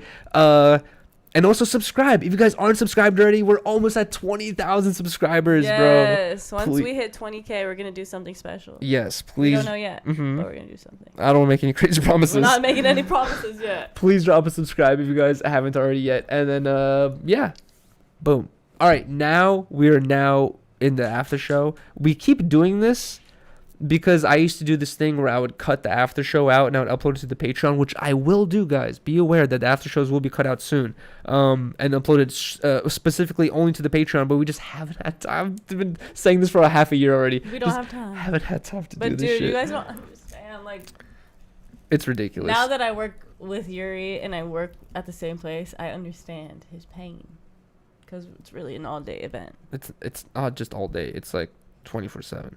So we have a lot of shit we have to do, and then once we get home, we try to work on as much as we can. Yuri is way stronger than I am because I really have to get sleep or else I can't function. But Yuri goes hard for the channel, so. And I still haven't done that yet. But anyways, you still do. We're the purpose we do that is because we usually will cut out the fucking end and we'll upload just the beginning to MP3s or whatever and all that stuff, and then. I don't know, all that bullshit. Anyways, we're now part of the after show where basically we got 900 people let's in go, here. bro. We almost had 1,000 people on our fucking 10 Talks podcast live stream. That's insane. Thank you guys so much, bro. You guys are fucking crazy for that. Thank you guys. Wait, what? I can't change the background? Oh no. No way. I'm gonna get ice. Wait, you want ice? No, it's fine. Actually, no, it's fine. You sure? Mm-hmm. Blueberry thing. So guys, just to explain why we do the I've been seeing a couple comments asking like what's the difference between the podcast and the after show. You guys still get into topics on the after show. That's the beauty of the after show, and that's why I want to upload it strictly to the Patreon, so the Patrons get something for for the money that they send to us, and they help invest in the podcast and everything or whatever. But like I said, I've just been fucking really bad on it, so I do not blame anyone who leaves the Patreon. I'm very fucking grateful and thankful to all the Patreon members, which their names will be flying through the screen right now. Thank you guys so much. But the purpose we do the after show, the purpose of the after show is basically during the podcast, I want to like kind of focus, or we want to focus on the conversation and like get our ideas out and all that stuff. And we've noticed when we first started this podcast, we tried to have the chat up so like we could see what you guys are talking about and like keep the conversation updated. But the chat is extremely distracting. Like we'll start fucking going into different thoughts in our head, and like we'll get distracted by the chat basically. So we keep the chat. We like just don't pay attention to the chat for the whole podcast, and then once we get to the after show, that's when we actually get to read what the fuck you guys are writing and saying and all that stuff. And then also, if you guys donate $2 or more, your message will be read out loud, and basically both of us can just hear it immediately. So just want to give that FYI as well. And that also works during the after show. Usually it does not work during the show. Let's hear your thoughts on the new Red Bull employee at No Jumper. Red Pill? How's he Red Pill? I don't think he's Red Pill at all. Let's get to 900 likes. Bro, please, if you guys haven't dropped a like yet, please drop a like, bro. That'd be, if we can get this shit to like 500 or 900 likes, that'd be literally fucking insane. That'd be so helpful. Are you guys still friends with Kim Camgirl? Fuck yeah, of course. Why not? She literally called us during the 72-hour stream. We're supposed to do an episode of 10 Talks with her. No, we're still friends with her. Well, I don't see why we wouldn't be. Yuri talking sports would be wild. Yeah, I don't know a thing about sports, bro. There's so many times that. Oh no way! Who sent that to you? Maddie Jones. Maddie? Oh, Maddie, how much are you selling it for? Yuri just sent me some big cheese for it. Wait, where is she located? I think Arizona. Oh shit. Oh. We'll talk about it in the DMs. Anyway, shout out to Maddie Jones in the chat. Thoughts on H3 not working out? Wait, H3's not working out? What do you mean? Like their podcast? Remember I told you about the drama? What? That people are complaining about how they treat their employees. Oh, really? Maybe that's what's happening. I heard their employees get paid extremely well. Really? Like, bro, every time the people he employs talk about their paychecks, I'm like, bruh, they sound like they're getting paid fucking well, dude. Split Mode TV, NFTs, you can hear this. Wait, what? Wait, why didn't I get read out loud? No way. What the fuck? Oh my gosh. Bro, I don't know why that didn't get read out loud, Split Mode TV. I'm not sure. Thank you so much for that $5 donation. NFTs, you can hear this. Fuck you. Bro, I know. Apollord? Thank you. Hates NFTs with a passion. Same. Like, he would, if there was a person named NFT, he'd probably fuck him up. Be like, what's your name again? Hey, what's up? What's up? Oh, Yuri, well, what's up, dude? Hey, what's up, Paulo? Yo, this is my homie NFT. Pop, pop, beep, pop, boop, pop, pop, beep, pop, boop, pop, pop, pop. Just no words. He doesn't exercise what I'm saying. Okay, fuck. This is the shit that can get you canceled on, and this is the shit that fucking H3 kind of thrives on. I feel like this is what he hopes for. Is it's just okay. The only thing I have to say is, and Riley and I have talked about this before. H3 tried to make this comment and say that Joe Rogan is extremely unhealthy because of his take on the vaccination shit. So Joe Rogan, you know what I mean, like whatever his take may be on that whole thing, H3 was like, wow, like look at his take on this fucking thing, you know what I mean, like basically just being like a fucking public shill for what he thinks people want to hear. And he's just like, well, I can't believe Joe Rogan's doing this. He's like, he's the unhealthiest person ever. And it was crazy for me to hear that as as I've been an H3 fan for a long time, and I was always aware that like his weight was always like an issue to him. And in the beginning, he was very sympathetic. It was just like, oh man, like I feel him, like he like hates the shit, he wants to get rid of it, blah blah. And then it got to this point where he started slowly admitting like, I ain't doing that working out shit. You know what I mean? And then he starts saying like, I'm depressed, I'm sad, and all these things that are kind of symptoms of being an unhealthy, unphysical person who's like lazy and like doesn't really take care of themselves. Like depression comes along with that, by the way. He's like, now I'm depressed. I'm still not gonna work out though. And I'm just like, bro, like as a viewer of his, I'm like, how the fuck are you gonna complain about being overweight, unhealthy, depressed, and you're still refusing to work out? Yeah, you can't, right? Dude. He's like, nah, fuck that shit. It's like, dude, that's fucking weird to me, man. That bugs me too. Yeah, right? It's like, I feel like every one of us, at this point, when I see H3 go live and I see 40,000 people in there, I'm like, there's no, like, I feel like it's 39,000 people who are like you and I, who are like, see all these weird things, but we're like, I need to watch something. He's this popular that all of us know about it already. Let's watch it. Right. I feel like 1,000 of them are like really believe what he says at this point. Like no one, he has so many live viewers. Like he has like 25K every time he goes live. I don't know. Shit's weird to me. It's like, bro. And also he has the audacity to say Joe Rogan's unhealthy. It's like, bruh. If you watch the Joe Rogan podcast, all he fucking talks about is health, bro. Like that's all he fucking does. Like before this COVID shit, he was taking mad supplements, fucking working out. Like he just like literally everyone goes to this podcast, goes like, "You're looking great, Joe. You're looking great." It's like, bro, that's just like his thing is healthiness. He wants to be a healthy, fucking long living person, and it's crazy to me that this dude who complains about being unhealthy and overweight and refuses to work out is trying to call Joe Rogan unhealthy. I'm like, bruh, get the fuck out of here, dude. You're trolling yourself. A hairless Ray or a tent talks to you? What's a hairless Ray? Ask Riley what she flew on. Why she flew on Air Drake? You flew on Air Drake? OVO? Should we talk about your experience on tour buses? Like that. I know, I'm kidding. You act like it's fucking crazy. I always over-exaggerate this. Yeah. But Riley was once. Really? Okay. Should we say the group? No.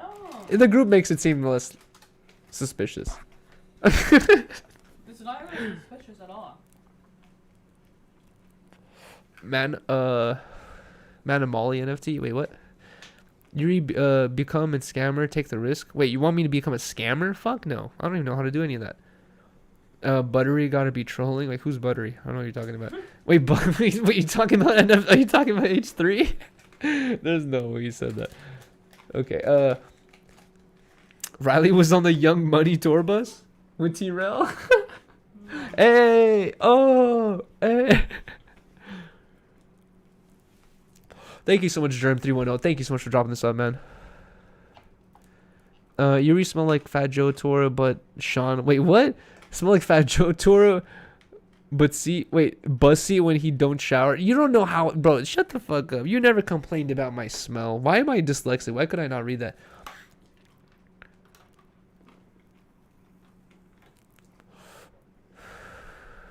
Shout out to Fat Joe, though. Great artist. I fuck with him. I can make your bed run. Lean back.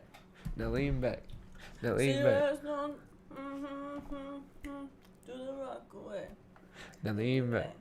Now lean back. Riley, what music are you into right now? Okay, Riley always says this. Sorry to take your question away from you, but Riley always says this, and I agree. She's like, I should be a DJ.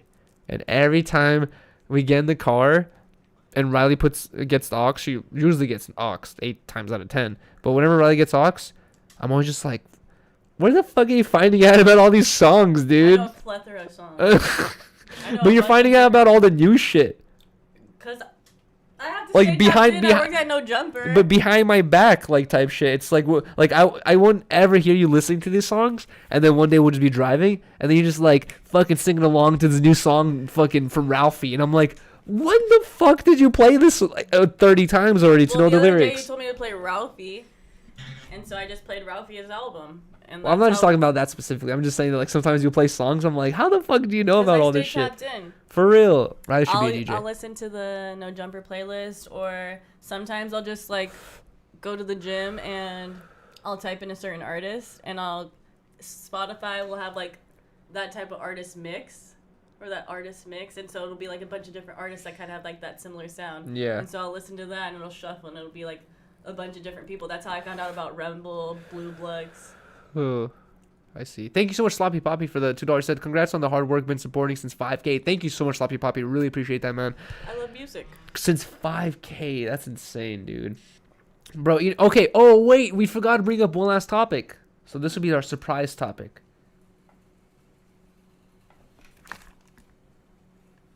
Is it raining? No. That was weird. Okay, so this will be a surprise topic, guys. I need your this will be a poll too. We need your guys' opinion on this.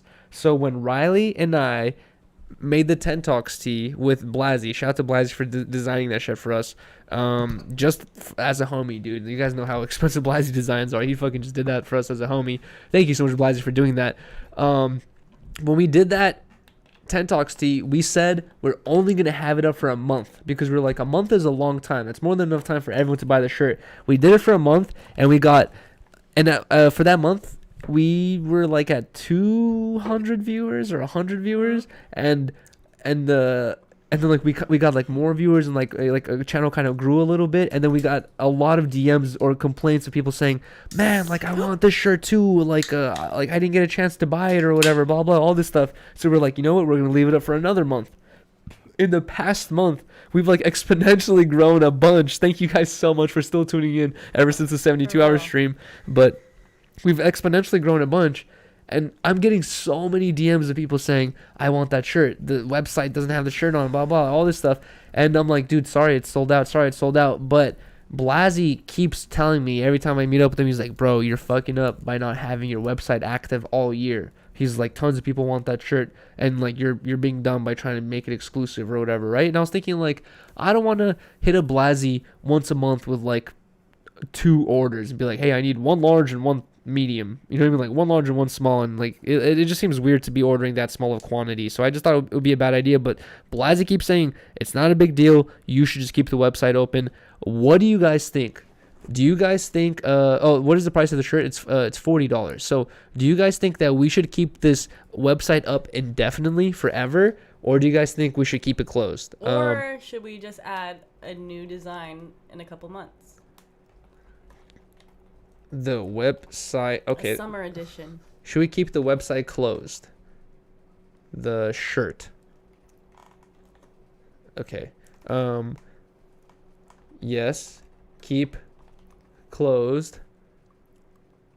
I spelled that weird. Okay.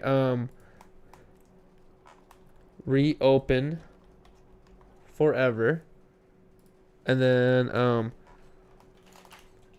wait till new design. And then Riley was saying for this new design, we keep that one up forever, and this will be the exclusive one or whatever. So that's a good idea. So edition. Wait till new design. All right, so there we go. Should we keep the shirt website closed? Yes, keep closed. Reopen forever, or wait till new design. Ask your community. Let us know, guys.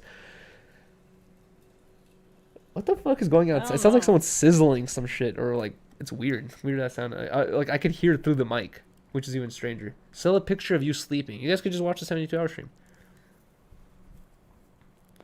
Get ass pizza for a new design? That'd be insane. Yo, oh my god, could you imagine? Could you design a shirt for me? No, there's no way he'd be down. he's like, that's basically like him doing some Picasso shit and being like, here's $40,000, like, or something crazy. Like, if I sold an ass pizza shirt of my own, like, design of his that he gave to me, like, so many people would probably want to buy that shirt, you know, because of him, not because of us. All right, I'm good. I think for our next one, we have to do like t-shirts for the guys and crop tops for the ladies. We need some crop tops for the ladies. Some cute, like, just cute, simple tees. You think we should make another poll after this and ask how many people would want a crop top? Because like, what if I feel like we only have 10 girls who watch? I feel like when we actually had shirt orders, there was a lot of girls that ordered shirts. You're right, and also there is a lot of guys who tell us that they watch with their girlfriends. Mm-hmm. They have girlfriends. Exactly. Get that all the time. Shout out Sloppy Poppy. Let the stream design the shirt with donos and poles. Shout out Full Bingo. No crop tops. Okay, maybe I'm just thinking too ahead. For the 10 girls who watch. Dude, I was actually honestly surprised when I was we were doing the shirt orders. We have a lot of girls that ordered shirts. I was like, hell yeah.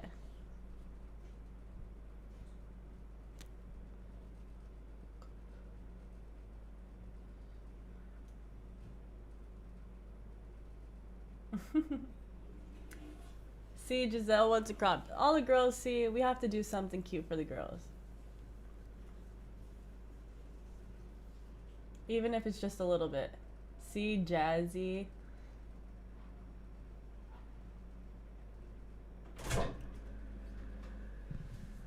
See, the girls are saying yes. Crop top? Mm-hmm. Maybe some guys would want to wear the crop top too. Yeah, You don't know. Who knows? Yeah, who knows? Guys, sorry for this reminder, but also, Look. if you haven't already, please drop a like. Let's go, ladies. We're 3 likes away from 400 likes. If you guys can, please get us to 400 likes. That'd be very, very appreciated, man. Riley merch? Dang, the Rai merch? What would you call your Well, I would want it to be 10 Talks girly edition. My style. Okay, so we're 2 minutes into this poll right now. 187 votes, 11% for keep it closed, 49% for reopen forever. So you guys can get the shirt whenever you guys want. It would just be stay permanently on there. And 41% for wait till a new design. And Riley's saying that this design will be, the exclusive 10 Talks first drop. And then the next design will be like the permanent one that we keep on the website forever. Yep. Kind of like that idea. But something classic. now it's like 50-40-11. Which, how is that possible? Okay, there you go. Now it makes sense. 49-39-11. Stay on longer lanes. Yeah, we're going to stay on for a little bit. But, guys, we already got through all the topics. We still haven't eaten dinner yet. We have to go to work tomorrow, and it's already 10:45 p.m. But I will let you guys know this.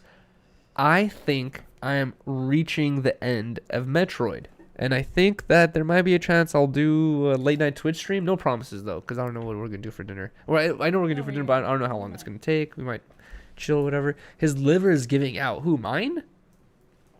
How? We're not even really... We're drinking kombuchas, which is kombucha mixed with alcohol. It's good for you. Probiotics. Real estate value go up. Saw that coming. Riley don't want that sus shirt out forever. That's not true. I love the shirt. Really? It's comfy, too. Yeah, it is comfy. Shout out to Spliff TV. Thank you so much. Mode. Stop spamming. Yes, guys, you can... Hey. Damn near say whatever you want as long as you're not being too crazy or toxic. But just no spamming, bro. Like, if we missed your message, we'll see it eventually if you say, like, every now and then. But mostly, like, I think I am able to see pretty much every message. If you're just spamming, you're just gonna get timed out by one of the mods, letting you guys know ahead of time. Riley, say something in Spanish. Oh, God. Say something. Roll your R's. Me llama Riley. Riley. Me llama Riley. Hola, ¿cómo estás? Or order something from a taco truck. No, I hate that. I know I sound so white to them. Cringing. Dos el pastor. Fuego. Boom. 2 hot chickens. Right? Dos pollo fuego. What's pastor? Pastor is pork. Okay. Dos pollo fuego. 2 hot chickens. Boom. Easy order. Hey. Yeah, I'm no saba. No asada? No saba. What's no saba? I don't speak Spanish. Oh. Sava means Spanish? Or no speak? No sabo. Oh, sabo. Riley is a fake Mexican. Bum bum. fake as fuck. If I met Riley's family, and I can reassure you guys that it's not true. Exactly. They told me stories of haunted Mexican farms that they still own apparently, or like someone lives at. And my grandma was her house was built on top of an old Mexican cemetery. Yeah, I've heard tons of. What's crazy is like I'll hear one story from one person. They're like, "Dude, this one crazy thing happened," and I'm like, "Oh wow, that's crazy." And sometimes you think like, maybe that could be. They might have mistaken something for something. Then you talk to someone else. They're like, "Dude, that one house. This one thing would happen," and then like 3-4 people would tell me the same thing would happen at this house. I'm like, bro, that house is haunted as fuck. If we visit my dad in Europe and we take the camera shit with us and we do 10 talks out there, we have to have him on and he could tell his fucking stories. He has so many stories. I know, for real, he does. So that would actually be really cool. Mm-hmm. Riley is I'm a Taco Bell Mexican. Mexican is Taco Bell. I'm half and half. Wait, that's a thing? Taco Bell Mexican? It's just like white ass Mexican. That's a term though? No. Oh. I think they just made it up. Yeah, I've never heard that before. But that's a good way to explain it. Yo, guys, thank you so much. We're at 451 likes. If 49 of you guys have not dropped a like yet, please drop a like and help us get to 500 likes, bro. If we hit 500 likes, I'm ripping this. No, I'm kidding. I wouldn't want to rip this shirt. I wonder if I could. Should I put on some shirt that I think I could rip in half? Really? Right now? Okay, how about this? If we hit 600 likes, I will go put on a shirt and rip it. And I will try my best to rip it in half. And then we'll end the stream right there. That sounds fair. Do it. Get naked. No. I'm so sad we didn't make it to the finale. I know. I'm so fucking sad. And also, Toke was too fucking drunk to hear my TTS or see my messages. And also, Tyrell was completely, I think, ignoring me. But I was in the chat and I was donating and I was like, guys, my car's broke. Tyrell, come scoop me up. And then no one was reading my messages. I was like, bruh, I want to be there for the end of the stream. Same, dude. I was like bringing my headphones in the interview because I wanted to listen to the stream and I was so excited to go. They were, like, had their swimsuits on, they're ready to go to this fucking pool. Okay, so when we did the 72-hour stream, a lot of people were fucking with it. And a lot of people were telling me like, oh, like like how much they enjoyed it, right? And like I said, I haven't seen a lot of like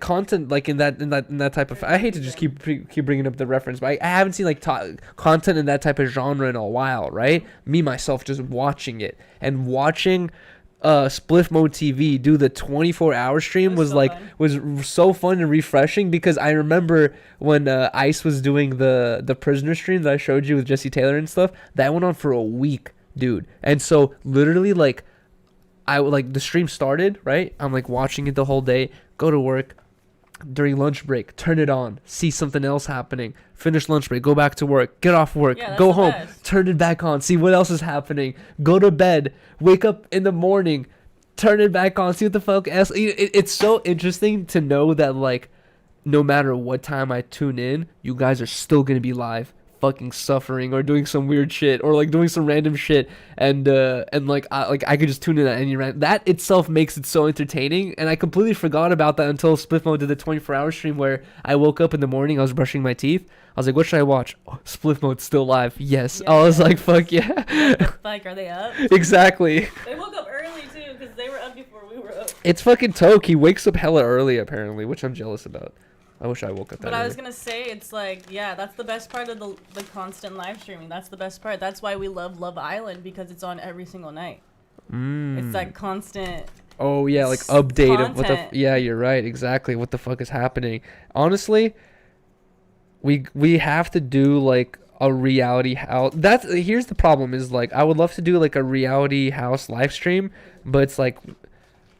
We're not capable of like compensating people of like monetarily be like, I'll pay you all $300 to like, it's like I don't think it'd be possible, but it would be sick if you could find some people who also were live streaming or YouTubers and were like, guys, you want to promote your YouTube channel or want some promotion, whatever it may be, come do this reality house live stream with us. And imagine we got an Airbnb and we're like, and we couldn't. Imagine we could only hear TTS. We couldn't use our phones, We had no games to play, and we only had one another to talk to, or whatever. Or even imagine some prisoner stream where we were all stuck in a room with one another, and we had to deal with one another for 3 days. Dude, it'd be so viral. Imagine we'd be like getting annoyed at one another, being like, "Bruh." Not even viral. It would just be classic ass content. Like, who the fuck is there? It'd be so funny. Is there Think of anyone in that. the chat that what is this? Why are you showing this to me? Because it looks like a booty. What the That fuck? sounds like nuts. It does look like nuts, or a booty too. Wow, it's like Nutsack. it's really. It does look like a Right? perfect nutsack. Nutsack. If I post this on IG, I'll get taken down. Ew, you licked it. How else am I supposed to You eat it? licked the scrotum. Yo, who the fuck would be down to For the do social experiment. to do the social experiment?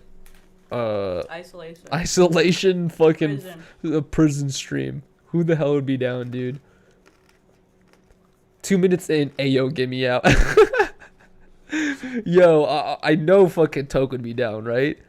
That'd be legendary. We have to have some girls in there too. Yeah. Would you be down? 3 days of sleeping on stream? 3 nights? I would No try. phone? But I could escape if I want, right? How about this? Because we have to have a prize at the end. Whoever stays the longest. That's the thing, is like, we're not fucking Ice Poseidon here, right? Every stream we end, we're not fucking making $10,000. Yeah, It's no. like, it's fucking random. It's like, sometimes it's crazy like the 72-hour stream was, but most of the time it's like, it's very chill and mild or whatever, right? It's like not anything like where we could be fucking promising, you know, like a crazy amount of money to people. But it would be interesting to do what Ice did as well and be like, hey, at the end of this 3 days or at the end of this week, whoever's left splits the money.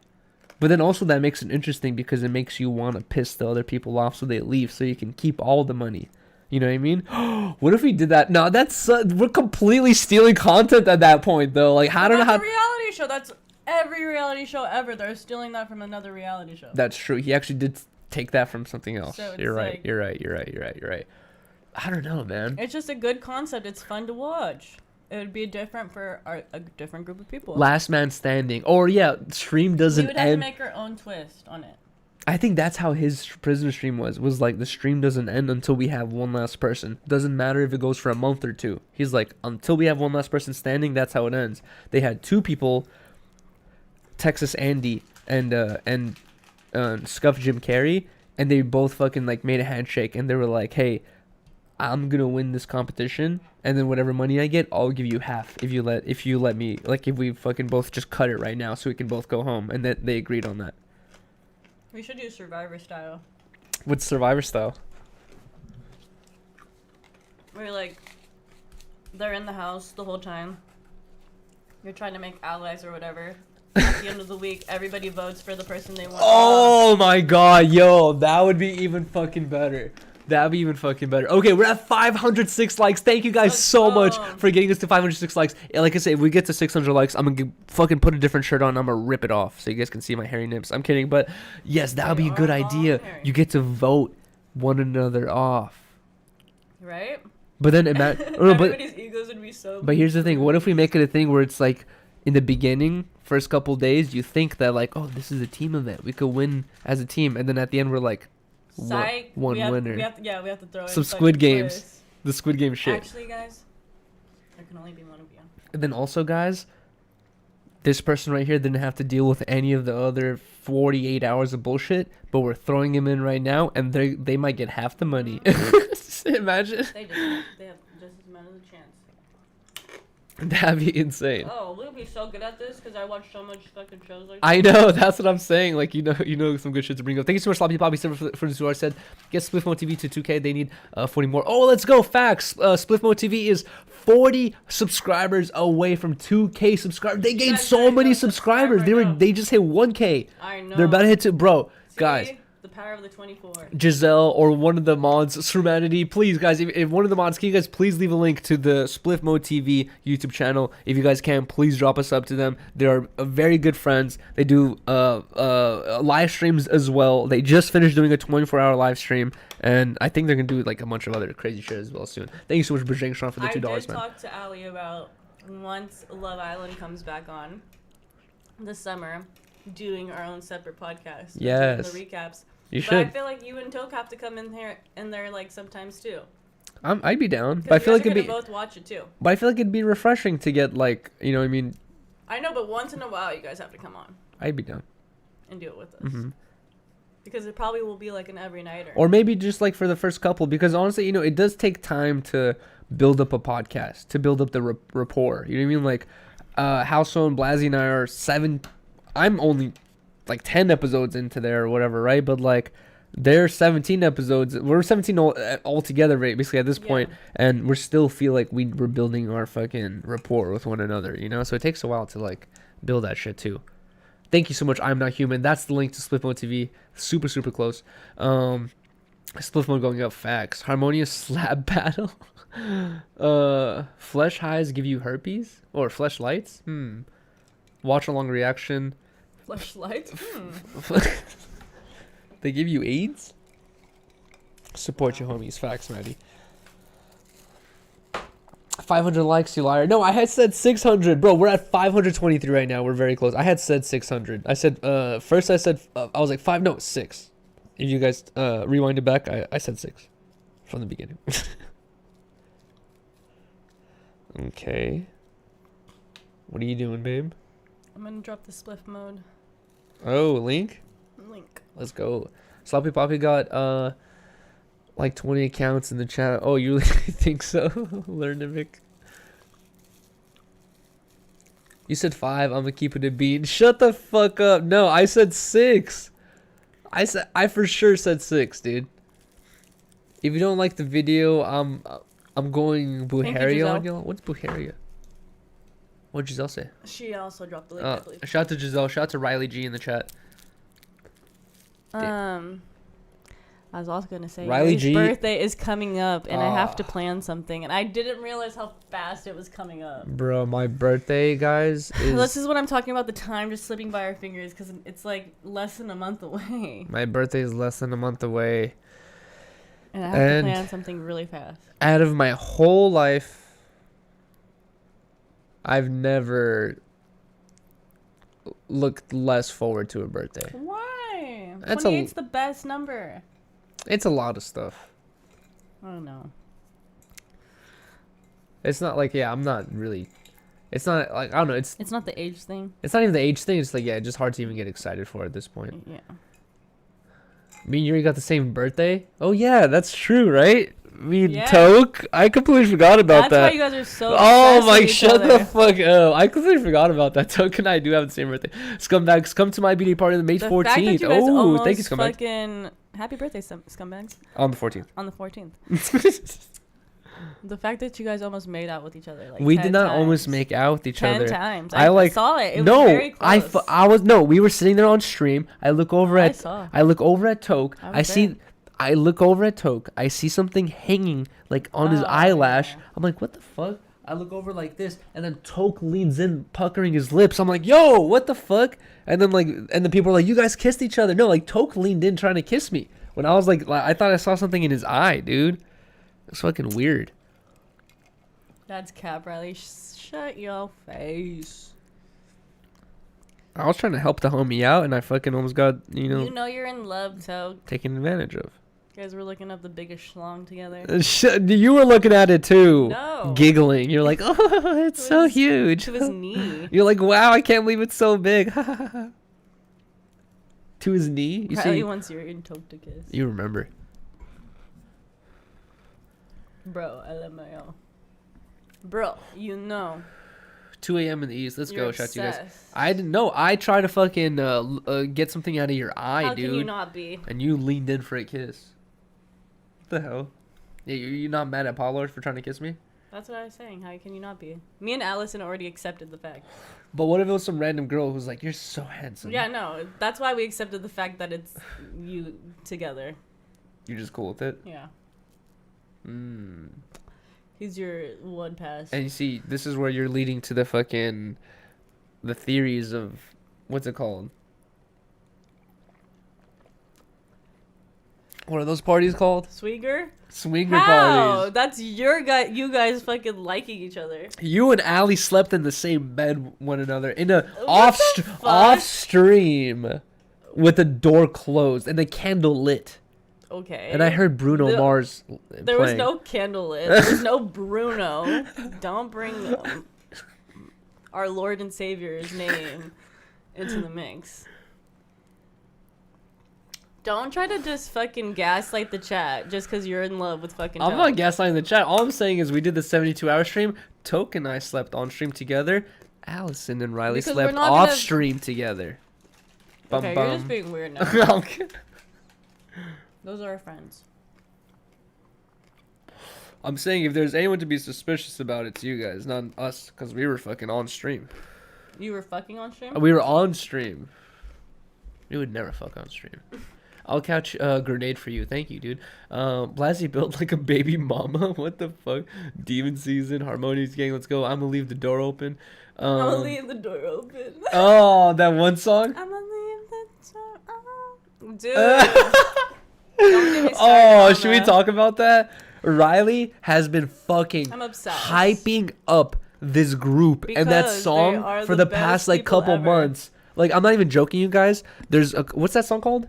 I'm gonna leave the door open. Leave the door open and smoking out the window. Smoking out the window and leave the door open. Riley's been blasting these songs since they came out, right? And there's been a couple moments where Riley and I are cleaning the house or hanging out, and Riley's listening to the song, and she's just like, I can't believe how good they're singing this song. It's so like she's literally like about to cry or some shit. She's just like freaking out on how much she enjoys the song. I'm like, bruh, it's good, okay. It's I'm like, they're the best people. yeah. She's like, she just like I fucking. can't believe they melted their talents together. Dude, she's just idolizing the fuck out of this group and that song. And then the Grammys comes along and she's like, babe, you won't believe who won all 5 fucking contests of the Grammys. All 4 contests of the Or Grammys. The ones that they were nominated. She's like, it's the song. It's the group. I'm like, bruh.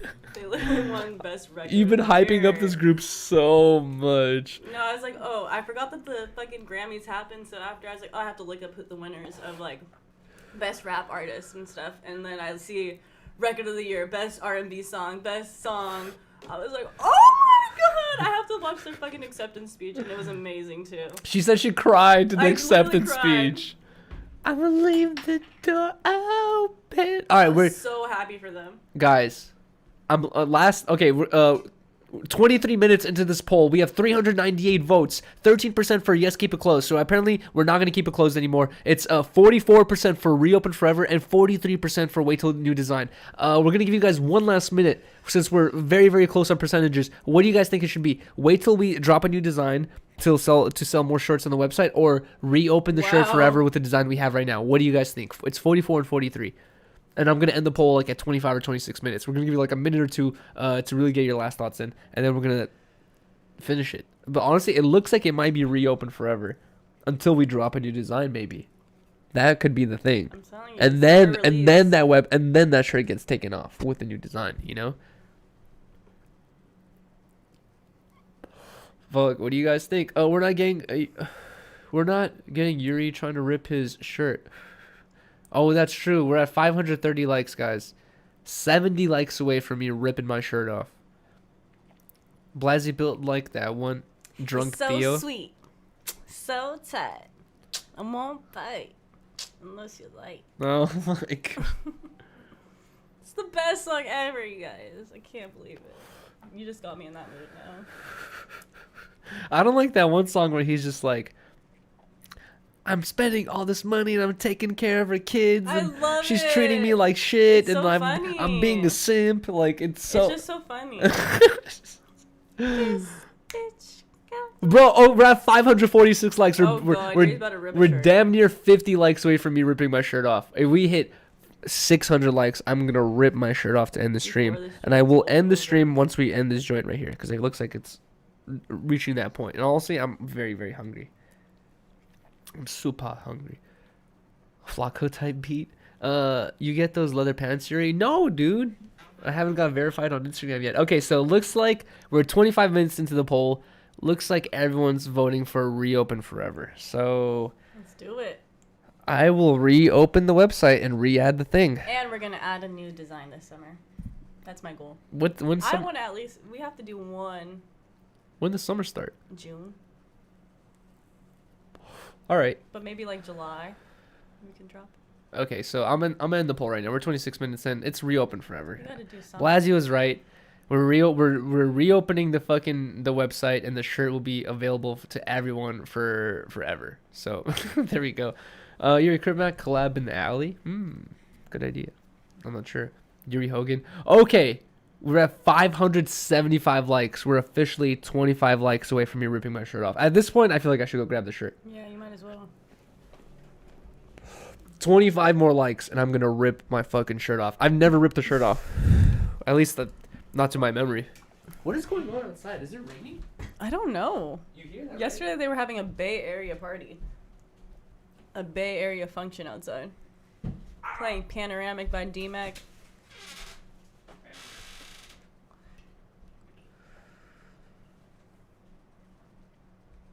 Yo, he finna rip his shirt off? Dude, 5 likes away already. No, oh my god, 2 likes away. You guys are crazy. 2 more, or 3 more likes. 600. Okay, he's coming through. Fuck.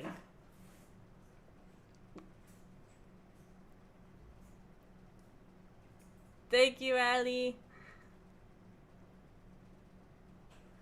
Are you gonna get mad? I'm gonna rip one of these? You're gonna rip mine? No, it's mine.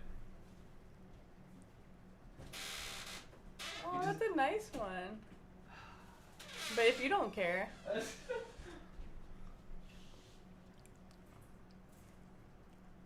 Gil, you have so many like rugged ass tees that you could rip. That's not true.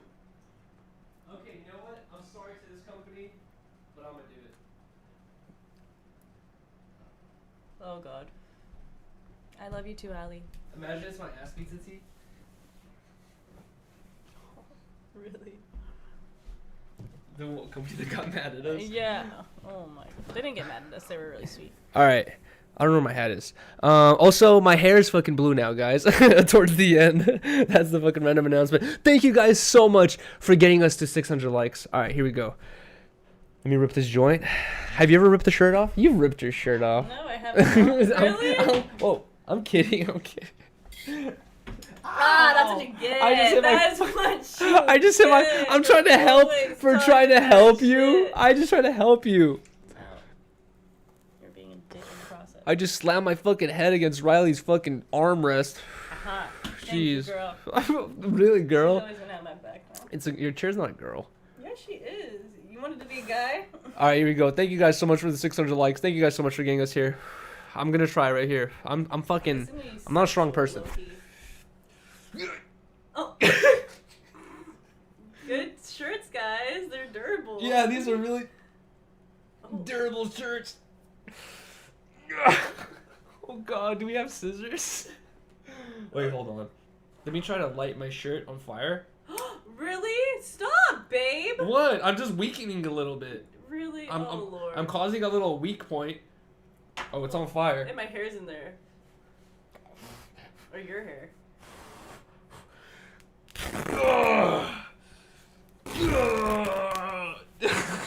You're so excited.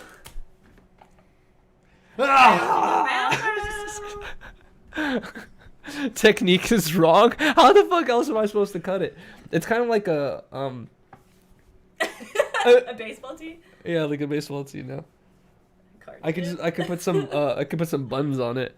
Riley's turned on. All right, guys. I feel like a lot of people won't even notice my shirt's ripped if I started the podcast like this. Yeah, big yeah vibes. If I started the pod like this, and I was just like, sorry guys, sometimes when I flex, my fucking Or squint. my pecs rip through my shirt. Sorry about that. All right. There we go. Because the glasses. Doesn't that seem like my shirt's in one piece now? Toke just came, Allie. You're It's- crazy. I'm glad I can make your night, Toke. All right.